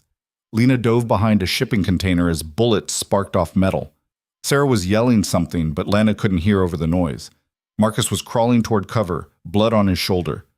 This was going wrong fast. "Adrian," Lena shouted into her comms. "We're compromised." "Copy that. Moving to engage." Adrian's voice was eerily calm. More gunfire. The shipping container Lena hid behind rang like a bell as rounds punched through it. Not solid metal, just thin sheet steel. The next burst would probably penetrate. She rolled left, came up firing, caught one of Reeves' guards in the leg. He went down screaming, 2 left, plus Reeves himself. The office window exploded outward as Adrian's team breached from the south side. Flashbang grenades turned the world white and loud. Lena used the confusion to advance, Sarah covering her. Through the ringing in her ears, she heard Reeves shouting orders. Saw him grab the laptop and run for a back exit. "He's running!" Lena took off after him. Sarah called something after her, but Lena was already through the office, past the burning barrel, into a narrow hallway that stank of mold and decay. Reeves was ahead, shoulder-checking through a door that led outside. Lena followed. The back of the warehouse opened onto the actual dock, Chicago's industrial waterfront stretching out into darkness. Reeves was 20 yards ahead, running toward a boat tied up at one of the piers. Not a yacht exactly, but substantial enough. Escape vehicle. "Reeves!" Lena's voice cut through the night. "FBI, stop!" The absurdity of it hit her, even as she said it. She wasn't FBI anymore. She was a fugitive with a gun, chasing the man who'd destroyed her life. Reeves didn't stop. He reached the boat, jumped aboard, fumbling with the laptop while trying to start the engine. Lena reached the pier, aimed. "Get off the boat, now!" Reeves looked up. Even in the darkness, she could see his expression, not fear exactly. More like irritation, like she was an inconvenience instead of a threat. "Agent Carter?" He actually smiled. "You look terrible. Rough few days? Get off the boat." "Or what? You'll shoot me? An unarmed man trying to escape a criminal assault?" He gestured around. "That's what this is, you know. Illegal entry, assault on federal agents. You've really gone off the deep end. I have recordings from the auction, from your daughter." That got a reaction. His smile faltered. "Sophie's alive," Lena continued. "She's safe. And she gave us everything. 6 years of evidence, every victim, every buyer, every dollar you made selling human beings. Prove it." But Reeves' voice had changed, less confident. "I don't have to prove anything to you. I just have to prove it to a jury." Lena took a step forward. "It's over, Daniel. Whatever you destroy tonight, whatever you try to cover up, we have enough. Your daughter made sure of that. My daughter? Reeves actually laughed, bitter and sharp. She was always too soft, too much like her mother. Couldn't see the bigger picture. The bigger picture? You mean the part where you traffic human beings for profit? I mean the part where the system is broken and unfixable, so smart people take what they can while they can. Reeves set down the laptop, but his hand moved to his waistband. You think you're a hero? You're a fool. The network I built, it's bigger than me. Bigger than one field office. You take me down, someone else steps up tomorrow. Maybe, but you'll still be in prison. Will I? His hand was definitely on a weapon now. See, that's the thing about evidence, Lena. It only matters if it gets to court, and people have accidents all the time. He drew fast, FBI training making him smooth. But Lena had been ready. She fired first. The shot took him in the shoulder, spinning him around. His weapon flew from his hand, clattered across the boat's deck. Reeves collapsed against the railing, clutching his shoulder. Blood seeped between his fingers, dark in the dock lighting. You shot me, he said, almost surprised. You actually shot me. Yeah, Lena kept her weapon trained on him. Turns out I'm not as soft as you thought. Footsteps behind her. Adrian and Sarah, weapons ready, scanning for threats. Clear? Adrian asked. Clear. I've got him. Lena moved toward the boat, careful. Daniel Reeves, you're under arrest. You can't arrest anyone. You're not FBI anymore. Reeves coughed, winced. I made sure of that. Then I'm making a citizen's arrest. Trafficking, conspiracy, attempted murder. I can keep going if you want. Sirens in the distance. Multiple vehicles getting closer. Sophie's voice crackled through the earpiece. Police are 2 minutes out. You need to decide what you're doing. Adrian looked at Lena. We can disappear. Leave him for the cops. Get out before anyone sees us. And let him spin whatever story he wants. No. Lena made a decision that would probably haunt her. Call them. Tell them exactly where we are. Tell them we're holding a corrupt FBI agent and we have evidence of federal crimes. Lena, Sarah started. I'm done running. I'm done hiding. We do this right or we don't do it at all. Adrian studied her for a long moment. Then he pulled out his phone. The next 10 minutes were chaos. Police cars screaming up, officers jumping out with weapons drawn, shouting orders. Lena put her gun down carefully, raised her hands, let them cuff her. Watched them do the same to Adrian, Sarah, Marcus. Watched them load the bleeding Reeves into an ambulance, still trying to talk his way out of it. A detective approached Lena, mid-40s, exhausted looking, the kind of cop who'd seen everything and been surprised by none of it. You're Lena Carter, the FBI agent wanted for terrorism. That's what they're calling it. Lena kept her voice steady. I have evidence that will prove otherwise. Evidence of federal corruption, human trafficking, conspiracy. I need to speak with someone from Justice Department oversight. You need to shut up until you have a lawyer is what you need. But the detective looked uncertain. What kind of evidence? The kind that's already been uploaded to 3 different secure servers with instructions to release publicly if anything happens to me or my associates. Adrian's voice, calm, despite the handcuffs. Also the kind that names sitting federal agents, judges, and at least one congressman. So you might want to be careful who you talk to about this. The detective's expression shifted. He'd been a cop long enough to recognize when something was bigger than a simple arrest. Wait here, he said, and walked away to make phone calls. They waited. Lena's hands were going numb from the cuffs, but she didn't complain, just stood there in the cold dock air, watching emergency lights paint everything blue and red. You know this might not work, Sarah said quietly. We might have evidence, but Reeves has connections. His people will bury this if they can. They can try. Lena looked at the warehouse where documents were still burning. But we didn't just record Reeves. We recorded the auction. We have faces, names, transactions. We have Sophie's testimony about her own father selling her. We have financial records going back 6 years. They can't bury all of it. People have buried worse. Maybe. But I'm betting they won't want to. Not when it's this ugly, this public. Lena managed a tired smile. Sometimes the system works, not because people are good, but because they're afraid of looking bad. Sophie's voice came through the earpiece again. CNN just broke the story. They're calling it a major federal corruption investigation. Someone leaked details about the auction. Adrian smiled slightly. Funny how that happens. More vehicles arrived. Federal vehicles this time, FBI and Justice Department insignia. Lena's stomach tightened, but she held her ground. A woman got out of one of the FBI vehicles. 50s, severe suit, the kind of presence that made junior agents straighten their spines. She walked directly to Lena. Agent Carter, I'm Assistant Director Patricia Moss. You've made quite a mess tonight. Yes, ma'am. But it's a mess that needed making. Moss studied her. You're aware you're wanted for assaulting federal agents? I'm aware that's what Agent Reeves claimed. The reality is his tactical team tried to kill me when I discovered his trafficking operation. So you claim. Agent Reeves claims you've been compromised by criminal elements. Moss glanced at Adrian. Elements like Adrian Voss, known organized crime figure. Mr. Voss has been helping me gather evidence against Reeves for the past week, Lena said carefully. Evidence that I'm prepared to turn over to Justice Department oversight, along with testimony from multiple victims and financial documentation. That's convenient. Criminal helps FBI agent. Expects what in return? Immunity? Favorable treatment? I expect nothing except for Reeves to face justice, Adrian said.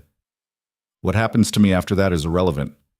Moss looked skeptical, but she pulled out her phone, made a call, spoke quietly for several minutes, hung up. Here's what's going to happen, she said. You're all coming with me to a secure facility, not a police station, not FBI headquarters. Somewhere neutral. You're going to provide every piece of evidence you have, and you're going to give detailed statements. Then we're going to verify everything you've claimed. If it checks out, when it checks out, Lena interrupted. If it checks out, Moss continued firmly, then we'll discuss next steps. If it doesn't, you're all going to prison for a very long time. Clear? Crystal. The secure facility turned out to be a federal building in the Loop, closed for the night except for the people Moss had called in. They were separated, Lena in one room, Adrian in another, Sarah in a third. Standard procedure, making sure their stories matched. Lena told the truth. All of it. Starting from Rosa Delgado and Aurelio's, and ending with Reeves bleeding on a boat. She provided the recordings from the auction, the files Sophie had copied, the testimonies from Sarah and the other rescued agents. She talked for 4 hours straight. When she finally finished, her voice was hoarse and her hands were shaking from exhaustion. The Justice Department attorney who'd been taking her statement just sat there, reviewing notes. This is, the attorney said slowly, the most comprehensive corruption case I've seen in 20 years. If even half of it holds up, it'll hold up, all of it. Lena leaned back in her chair. Can I ask you something? You can ask. The victims from tonight's auction, the people who were sold, are you going to try to find them, get them back? The attorney hesitated. That's complicated. Some of the buyers are in different states, different countries. We'll do what we can, but that's not good enough. Lena's voice came out harder than she intended. Those people were sold tonight because we couldn't stop it in time. The least we can do is get them back. I understand your frustration, but there are jurisdictional issues. Then figure them out. Make it a priority. Because if you don't, if you just let those victims disappear into whatever hell they were bought for, then what's the point? Reeves goes to prison, but his final victims still suffer? That's not justice.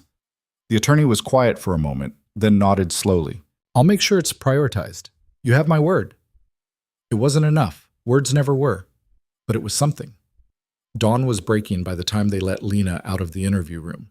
Adrian and Sarah were waiting in a hallway, looking as exhausted as Lena felt. They believe us, Sarah said. Moss confirmed it. They're opening formal investigations into everyone we named. Reeves, the other FBI agents, the buyers from the auction, everyone. What about us? Lena asked. House arrest for now. Ankle monitors, the whole thing, until the investigations are complete. Adrian didn't look particularly bothered by this. Could be worse. Could be better too. But Lena felt something that might have been relief, or maybe just exhaustion so deep it felt like emotion. Assistant Director Moss appeared from an office. Agent Carter? A word.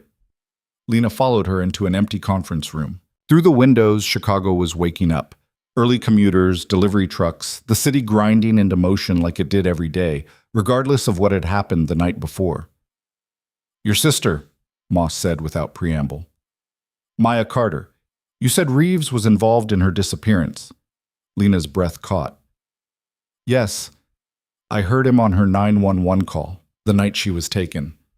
We've been going through Reeves' files, cross-referencing with the victim manifest Sophie provided.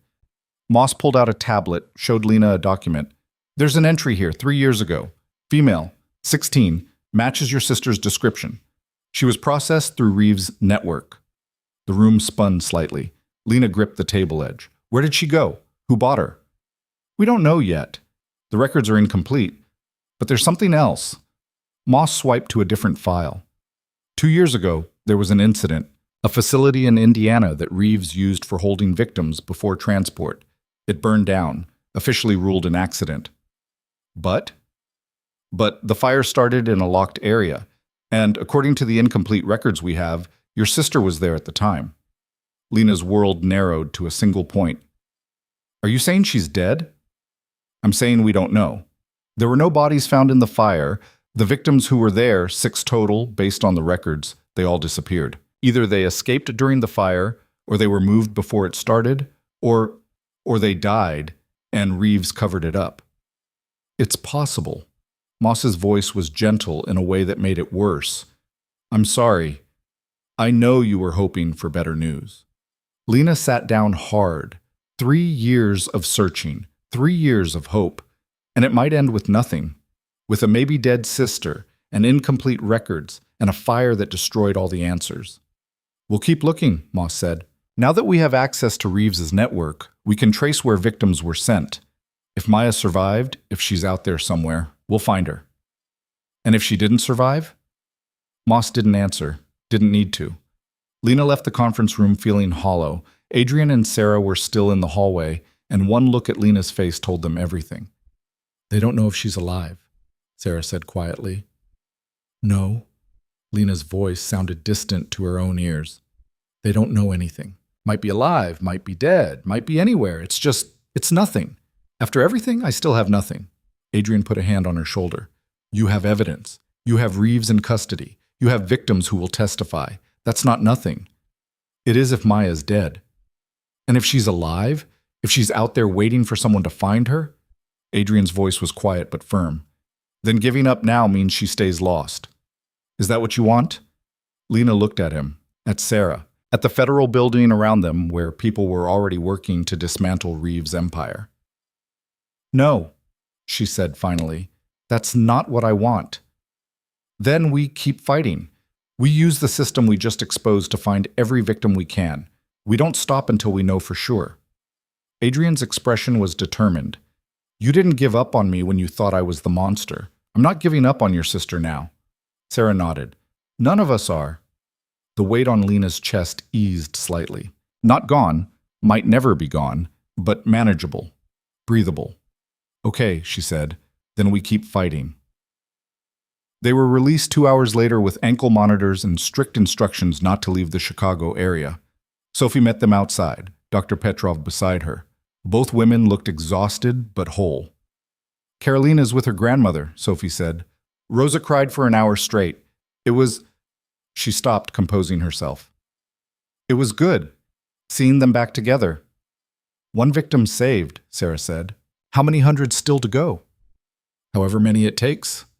Lena looked at the federal building behind them, at the city beyond, at the work that was just beginning. We saved 1 tonight. Tomorrow we save another and another until there's nobody left to save. That's a long game, Adrian said. I've got time. Lena managed a tired smile. Besides, I'm unemployed now. Might as well dedicate myself to something useful. They stood there see early morning light, 5 people who'd declared war on a system bigger than all of them. 5 people who probably wouldn't win, not completely, not ever. But they'd already won something. Reeves was in custody. His network was exposed. Victims were being found and freed. And somewhere, maybe, Maya was still alive, still waiting. Lena would find her, or die trying. Either way, she was done running. The ankle monitor chafed. 3 weeks of wearing it, and Lena still wasn't used to the weight. The constant reminder that she was technically a prisoner, even while walking free through Chicago's streets. She adjusted her coffee cup and kept reading through the case files spread across Adrian's dining table, each one a small piece of the empire they were systematically dismantling. This one, Sarah tapped a document. Marcus Webb, the guy from the auction who gave you advice on bidding. FBI picked him up in Toronto trying to board a flight to Singapore. Good, Lena made a note. Webb was number 17 on their list of buyers they'd identified from the auction footage. 17 down, 43 still out there. Did he talk? Sang like a canary once his lawyer explained how much evidence we had. Named 3 other buyers, confirmed transactions going back 18 months. Sarah looked tired but satisfied. He's looking at 25 to life. 25 to life for buying human beings like they were collector's items. It should have felt like victory. Instead, it just felt like a down payment on justice that would take decades to collect in full. Adrian walked in from the kitchen carrying more coffee, looking substantially better than he had 3 weeks ago. The house arrest agreed with him, apparently. Or maybe it was just the fact that he could stop pretending to be something he wasn't. Justice called. Reeves' arraignment is set for tomorrow. Full grand jury indictment came through. 63 counts, including trafficking, conspiracy, murder, corruption. Murder? Lena looked up sharply. 3 victims from the Indiana facility fire. They found remains in a secondary location. Dental records confirmed identities. Adrian set down the coffee, his expression carefully neutral. Your sister wasn't one of them. Lena's hands tightened on her cup. That should have been good news. 3 dead victims was a tragedy, but at least Maya wasn't among them. Except it also meant they still had no idea where Maya was. Alive or dead, free or captive, the not knowing was eating Lena alive. We'll find her, Sarah said quietly, reading Lena's expression. We've got people tracking every victim transaction in Reeves's files. It's just taking time. Time. 3 years already felt like forever. How much more time was Lena supposed to endure? Sophie appeared in the doorway, still wearing scrubs from her shift at the free clinic she'd started volunteering at. Since exposing her father, she'd thrown herself into helping trafficking survivors with the kind of desperate energy that came from trying to atone for sins that weren't even hers. I've got someone who wants to talk to you about the Indiana fire. Lena was on her feet before Sophie finished speaking. Who? Her name is Rachel Kim. She was at the facility when it burned. She's been in hiding for 2 years, but she saw the news about Reeves' arrest. Decided it might be safe to come forward. Rachel Kim sat in Adrian's living room looking like she might bolt at any second. Early 20s, thin in the way that came from prolonged stress rather than genetics, with scars on her wrists that spoke to restraints worn too long. Dr. Petrov sat beside her, a reassuring presence. Lena sat across from her, trying to project calm she didn't feel. Thank you for coming forward. I know this isn't easy. Sophie said you're looking for your sister, that she might have been at the facility. Rachel's voice was soft, hesitant. I don't know if I can help, but I had to try. Anything you remember would be helpful. Anything at all. Lena pulled out a photo of Maya, the last good one they had. 16 years old, smiling at something off camera, completely unaware that her life was about to end. This is her, Maya Carter. She would have been there 3 years ago before the fire. Rachel took the photo with shaking hands, studied it for a long moment. I remember her? The world stopped. You remember her? Lena's voice came out strangled. Yeah, she was there when I arrived. Maybe 6 months before the fire, she helped me. When I first got there, I was a mess. Couldn't stop crying. She told me to stay quiet, stay small, don't draw attention. Said it was the only way to survive. Rachel's eyes were distant, remembering. She was kind. In a place like that, kindness was rare. What happened to her during the fire? Rachel's expression shuddered slightly. The fire started in the middle of the night. Someone had sabotaged the locks on our cells. Cells? Sarah interrupted. That's what we called them. Small rooms, locked from outside. They kept us separated most of the time. Rachel's hands were trembling now. When the fire started, the locks were already open, like someone wanted us to be able to escape. We all ran. There were guards trying to stop us, but everything was chaos. Smoke, flames, people screaming. Did you see Maya get out? Lena asked. I saw her running toward the east exit. There were 3 of us together, me, Maya, and another girl named Jennifer. We got separated in the smoke. I made it outside, but I don't know if they did. Rachel looked at Lena directly. I'm sorry. I know that's not the answer you wanted. It wasn't. But it was more than Lena had known 5 minutes ago. Maya had been alive 2 years ago, had been kind even in hell, had run toward an exit during the fire. Might have made it out. The other girl, Lena said. Jennifer. Do you know what happened to her? No, I tried to find out, but I was too scared to ask questions. Too scared Reeves would find me if I drew attention to myself. Rachel's guilt was written across her face. I just ran, changed my name, moved to a different city, pretended the whole thing never happened. You survived, Dr. Petrov said gently. That's not something to apologize for. Feels like it sometimes. Rachel handed the photo back to Lena. I hope you find her. Maya deserves that. She saved my life that night, telling me about the east exit. I wouldn't have known where to run without her. After Rachel left, Lena sat staring at Maya's photo. Her sister had saved someone, had been kind in a place designed to break people, had run toward an exit 2 years ago, might still be out there somewhere. The east exit, Adrian said, already pulling up building schematics on his laptop. The facility was in rural Indiana. If she made it out, she would have been in farmland, middle of nowhere, middle of the night. Scared, traumatized, probably injured from the fire, Sarah added. Where would she go? Anywhere away from the facility. Lena started pacing, but she would have needed help. Medical attention for burns, shelter, food. She was 16 with no ID, no money. Someone must have helped her. Sophie was typing on her phone. I'm checking hospital records from that area. 2 years ago, around the date of the fire. If she sought treatment, she wouldn't have used her real name, Lena interrupted. Reeves trained her to be scared of authorities. She would have hidden. Then we checked Jane Doe's, unidentified patients treated for burns or smoke inhalation. Sophie's face was determined. We find every possibility and track them down. The search took 4 days. 4 days of going through medical records, police reports, social services documentation. 4 days of dead ends and false leads and crushing disappointment until Sophie found it. St. Mary's Hospital in Fort Wayne. 3 patients treated for smoke inhalation the night after the fire. 2 were identified and released. 1, Jane Doe, approximately 16 years old, refused to give her name. Treated and released herself against medical advice the next morning. Lena's hand shook as she read the report. Did they take photos? Standard procedure for Jane Doe's. Sophie pulled up an image file. The girl in the photo was filthy, face smudged with soot, eyes red from smoke. Her hair was singed short, but her face. That's her, Lena whispered. That's Maya. Alive. 2 years ago, Maya had been alive. Adrian was already making calls. I've got people in Fort Wayne. We'll canvass the area around the hospital, show her photo, see if anyone remembers where she went. It took another week, a week of Lena barely sleeping, living on coffee and desperate hope. A week of following leads that went nowhere, until finally, one of Adrian's contacts found something.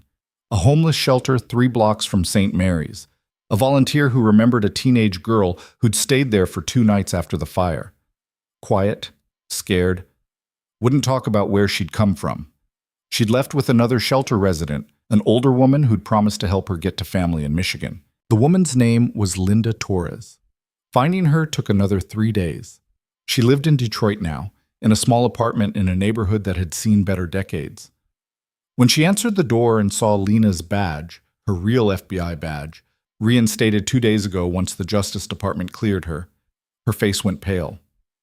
I didn't do anything wrong, Linda said immediately. I was just trying to help. I know. I'm not here to arrest you. Lena pulled out Maya's photo. I'm here about the girl you helped 2 years ago, after a fire in Indiana. Her name is Maya. She's my sister. Linda's expression shifted from fear to something softer. You're Lena. She talked about you. The world tilted. She's alive? Last time I saw her, yeah. I took her to her aunt's house in Ann Arbor. That's where she said she had family. Lena didn't have an aunt in Ann Arbor. Didn't have any family in Michigan at all. Are you sure that's where you took her? Lena asked carefully. Positive. Nice house. Older neighborhood. The woman who answered the door hugged Maya like she hadn't seen her in years. I figured it was safe to leave her there. A woman who wasn't Maya's aunt. A nice house. A hug that could have been genuine or could have been performance. Lena felt her stomach drop. Did you get an address? Linda provided it. Lena was already calling Adrian before she left the apartment. We've got a location, Ann Arbor, Michigan. But something's wrong. Maya told this woman she had an aunt there, but we don't have family in Michigan. Could be she was confused, traumatized. But Adrian didn't sound convinced. Or she was lying to protect herself. Didn't want to give her real destination in case someone was tracking her. Or the woman at the house wasn't who Linda thought she was. Lena was already heading to her car. I'm going to Ann Arbor. Wait for backup. If this is a trap, I've been waiting 3 years. I'm done waiting. The drive to Ann Arbor took 4 hours. 4 hours of Lena's mind racing through possibilities, each one worse than the last. Maya had escaped the fire only to be captured again. Maya had found safety, but couldn't contact Lena because she thought Reeves was still hunting her. Maya had died sometime in the last 2 years, and nobody knew. The address Linda provided was in a quiet suburban neighborhood. Tree-lined streets, well-maintained houses, the kind of place where people had family dinners and complained about property taxes. Normal. Lena parked 3 houses down, studying the target location. 2-story colonial, tidy lawn, car in the driveway. Lights on inside despite the afternoon hour. She should wait for backup, should call local police, should coordinate with Adrian's people who were an hour behind her. Instead, she got out of the car and walked to the front door. Knocked, footsteps inside. The door opened. A woman stood there, 50s, kind face, wearing an apron like she'd been cooking. Can I help you? I'm looking for someone, a girl who might have come here 2 years ago. Her name is Maya Carter. She's my sister. Lena pulled out her badge. I'm FBI. I just need to know if she's safe.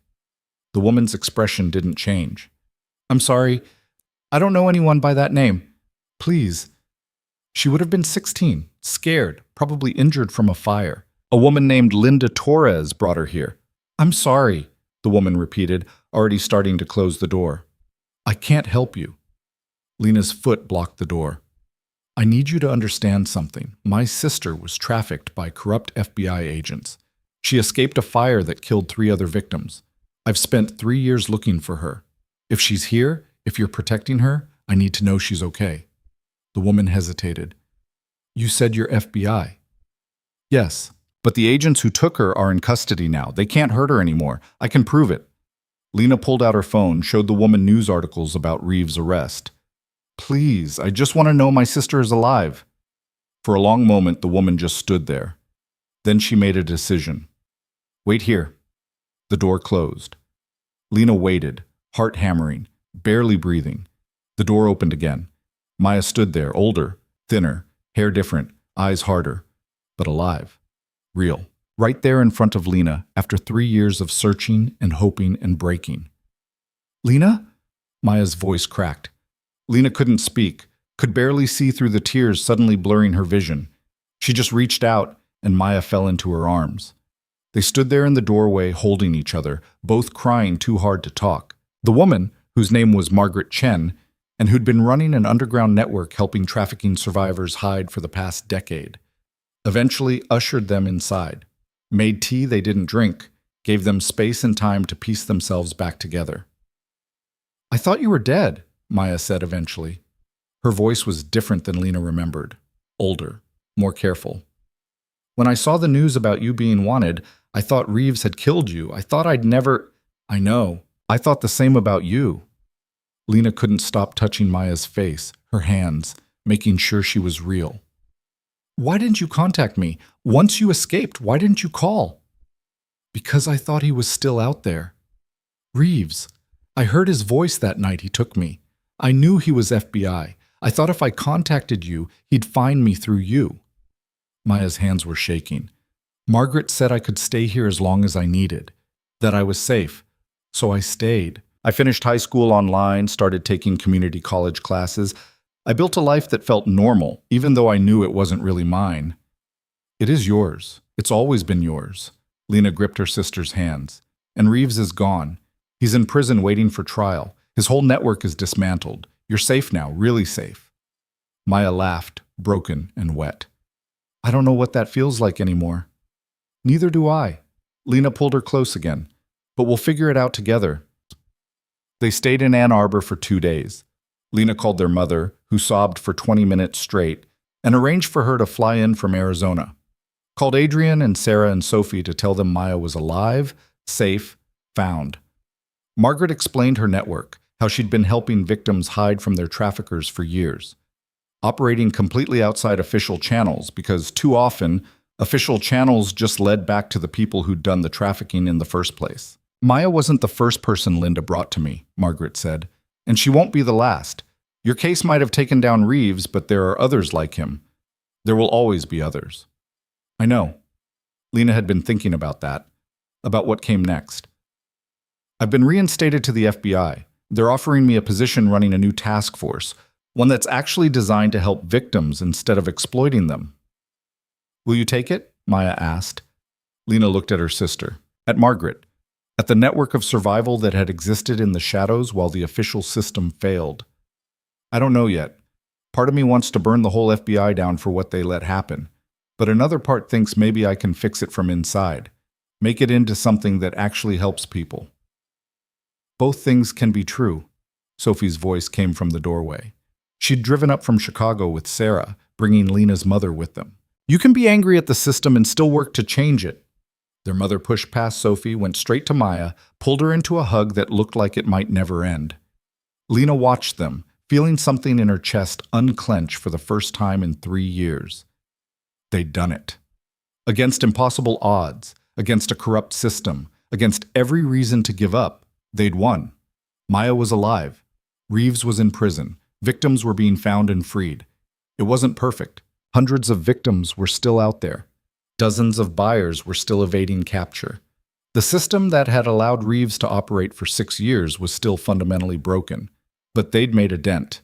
They'd proved it was possible to fight back and win. 6 months later, Lena stood in a federal courthouse watching Daniel Reeves get sentenced. Life in prison, no possibility of parole.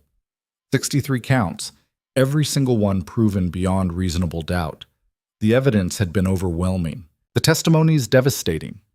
His own daughter had testified against him.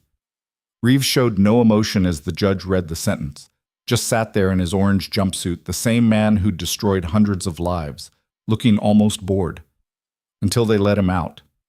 Then he looked at Lena, sitting in the gallery between Maya and their mother, and for just a second, she saw fear in his eyes. Good. Let him be afraid. Let him spend the rest of his life in a cage, knowing that the people he'd tried to destroy had destroyed him instead. Outside the courthouse, reporters swarmed. Questions about the case, about corruption in the FBI, about Lena's role in exposing it all. She ignored them, let the FBI's public affairs people handle it. She had somewhere else to be. The foundation's office was in a renovated brownstone in Lincoln Park, small but functional, with enough space for the staff they'd been slowly hiring. The sign outside read Second Chance Foundation, Survivor Support and Advocacy. Adrian was already there, going over architectural plans with a contractor. Since his house arrest ended, he'd thrown himself into this project with the same intensity he'd once used for his criminal empire. Turned out that building something was more satisfying than destroying things.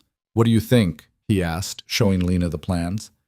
We can fit 20 beds on the second floor, safe housing for survivors while they get back on their feet. First floor has counseling offices, legal aid, job training space. It's good. Lena set down the coffee she'd brought. Better than good. It's exactly what people need. It's not enough. Will never be enough. Adrian's voice was quiet. But it's something. Sarah walked in carrying boxes of supplies, Sophie right behind her. Both women had thrown themselves into the foundation with the kind of dedication that came from understanding exactly what they were fighting for. Carolina's starting college next month, Sarah announced. Full scholarship to Northwestern. She wants to study social work. Rosa must be thrilled, Lena said. She cried. Again. I think she's cried every day for the past 6 months. But Sarah smiled. Happy tears this time, at least. Doctor. Petrov appeared from the medical office they'd set up in the back. We've got 3 new intakes today. 2 from Reeves' network, 1 from a different operation the Justice Department shut down using our evidence as a template. More survivors. More people who needed help rebuilding lives that had been shattered, It was overwhelming sometimes, the scope of the need. But they kept working anyway. Maya arrived an hour later carrying her laptop and a determined expression. She'd started working with the foundation part-time while finishing her degree, helping coordinate survivor support services, using her own experience to understand what people needed. "I've got a lead on Jennifer," she told Lena, "the girl who was with us during the fire. Someone matching her description showed up at a women's shelter in Ohio last week. She might be ready to come forward. You want to go talk to her?" "Yeah, if that's okay. I think hearing from another survivor might help her feel safe." Maya's voice was steady now, stronger than it had been 6 months ago. Still healing, probably always would be, but healing nonetheless. "I'll go with you," Lena said. They drove to Ohio the next day, found Jennifer in a shelter that reminded Lena too much of the places Maya had hidden. Scared, suspicious, barely holding on.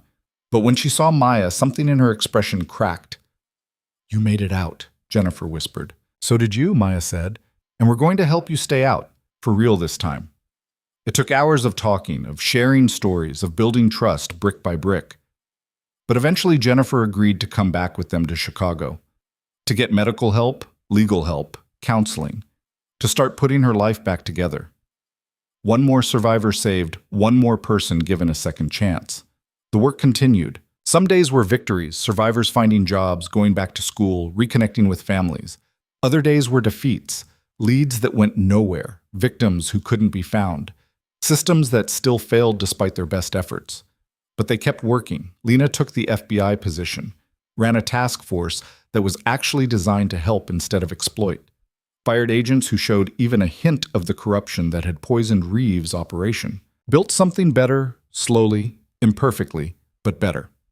Adrian transformed his criminal empire into legitimate businesses, funneling profits into the foundation.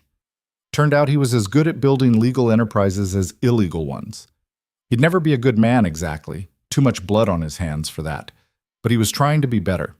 That counted for something. Sarah became the foundation's director, using her experience as both FBI agent and fugitive to understand both sides of the system. She fought battles with bureaucracy that were often harder than the physical fights she'd survived.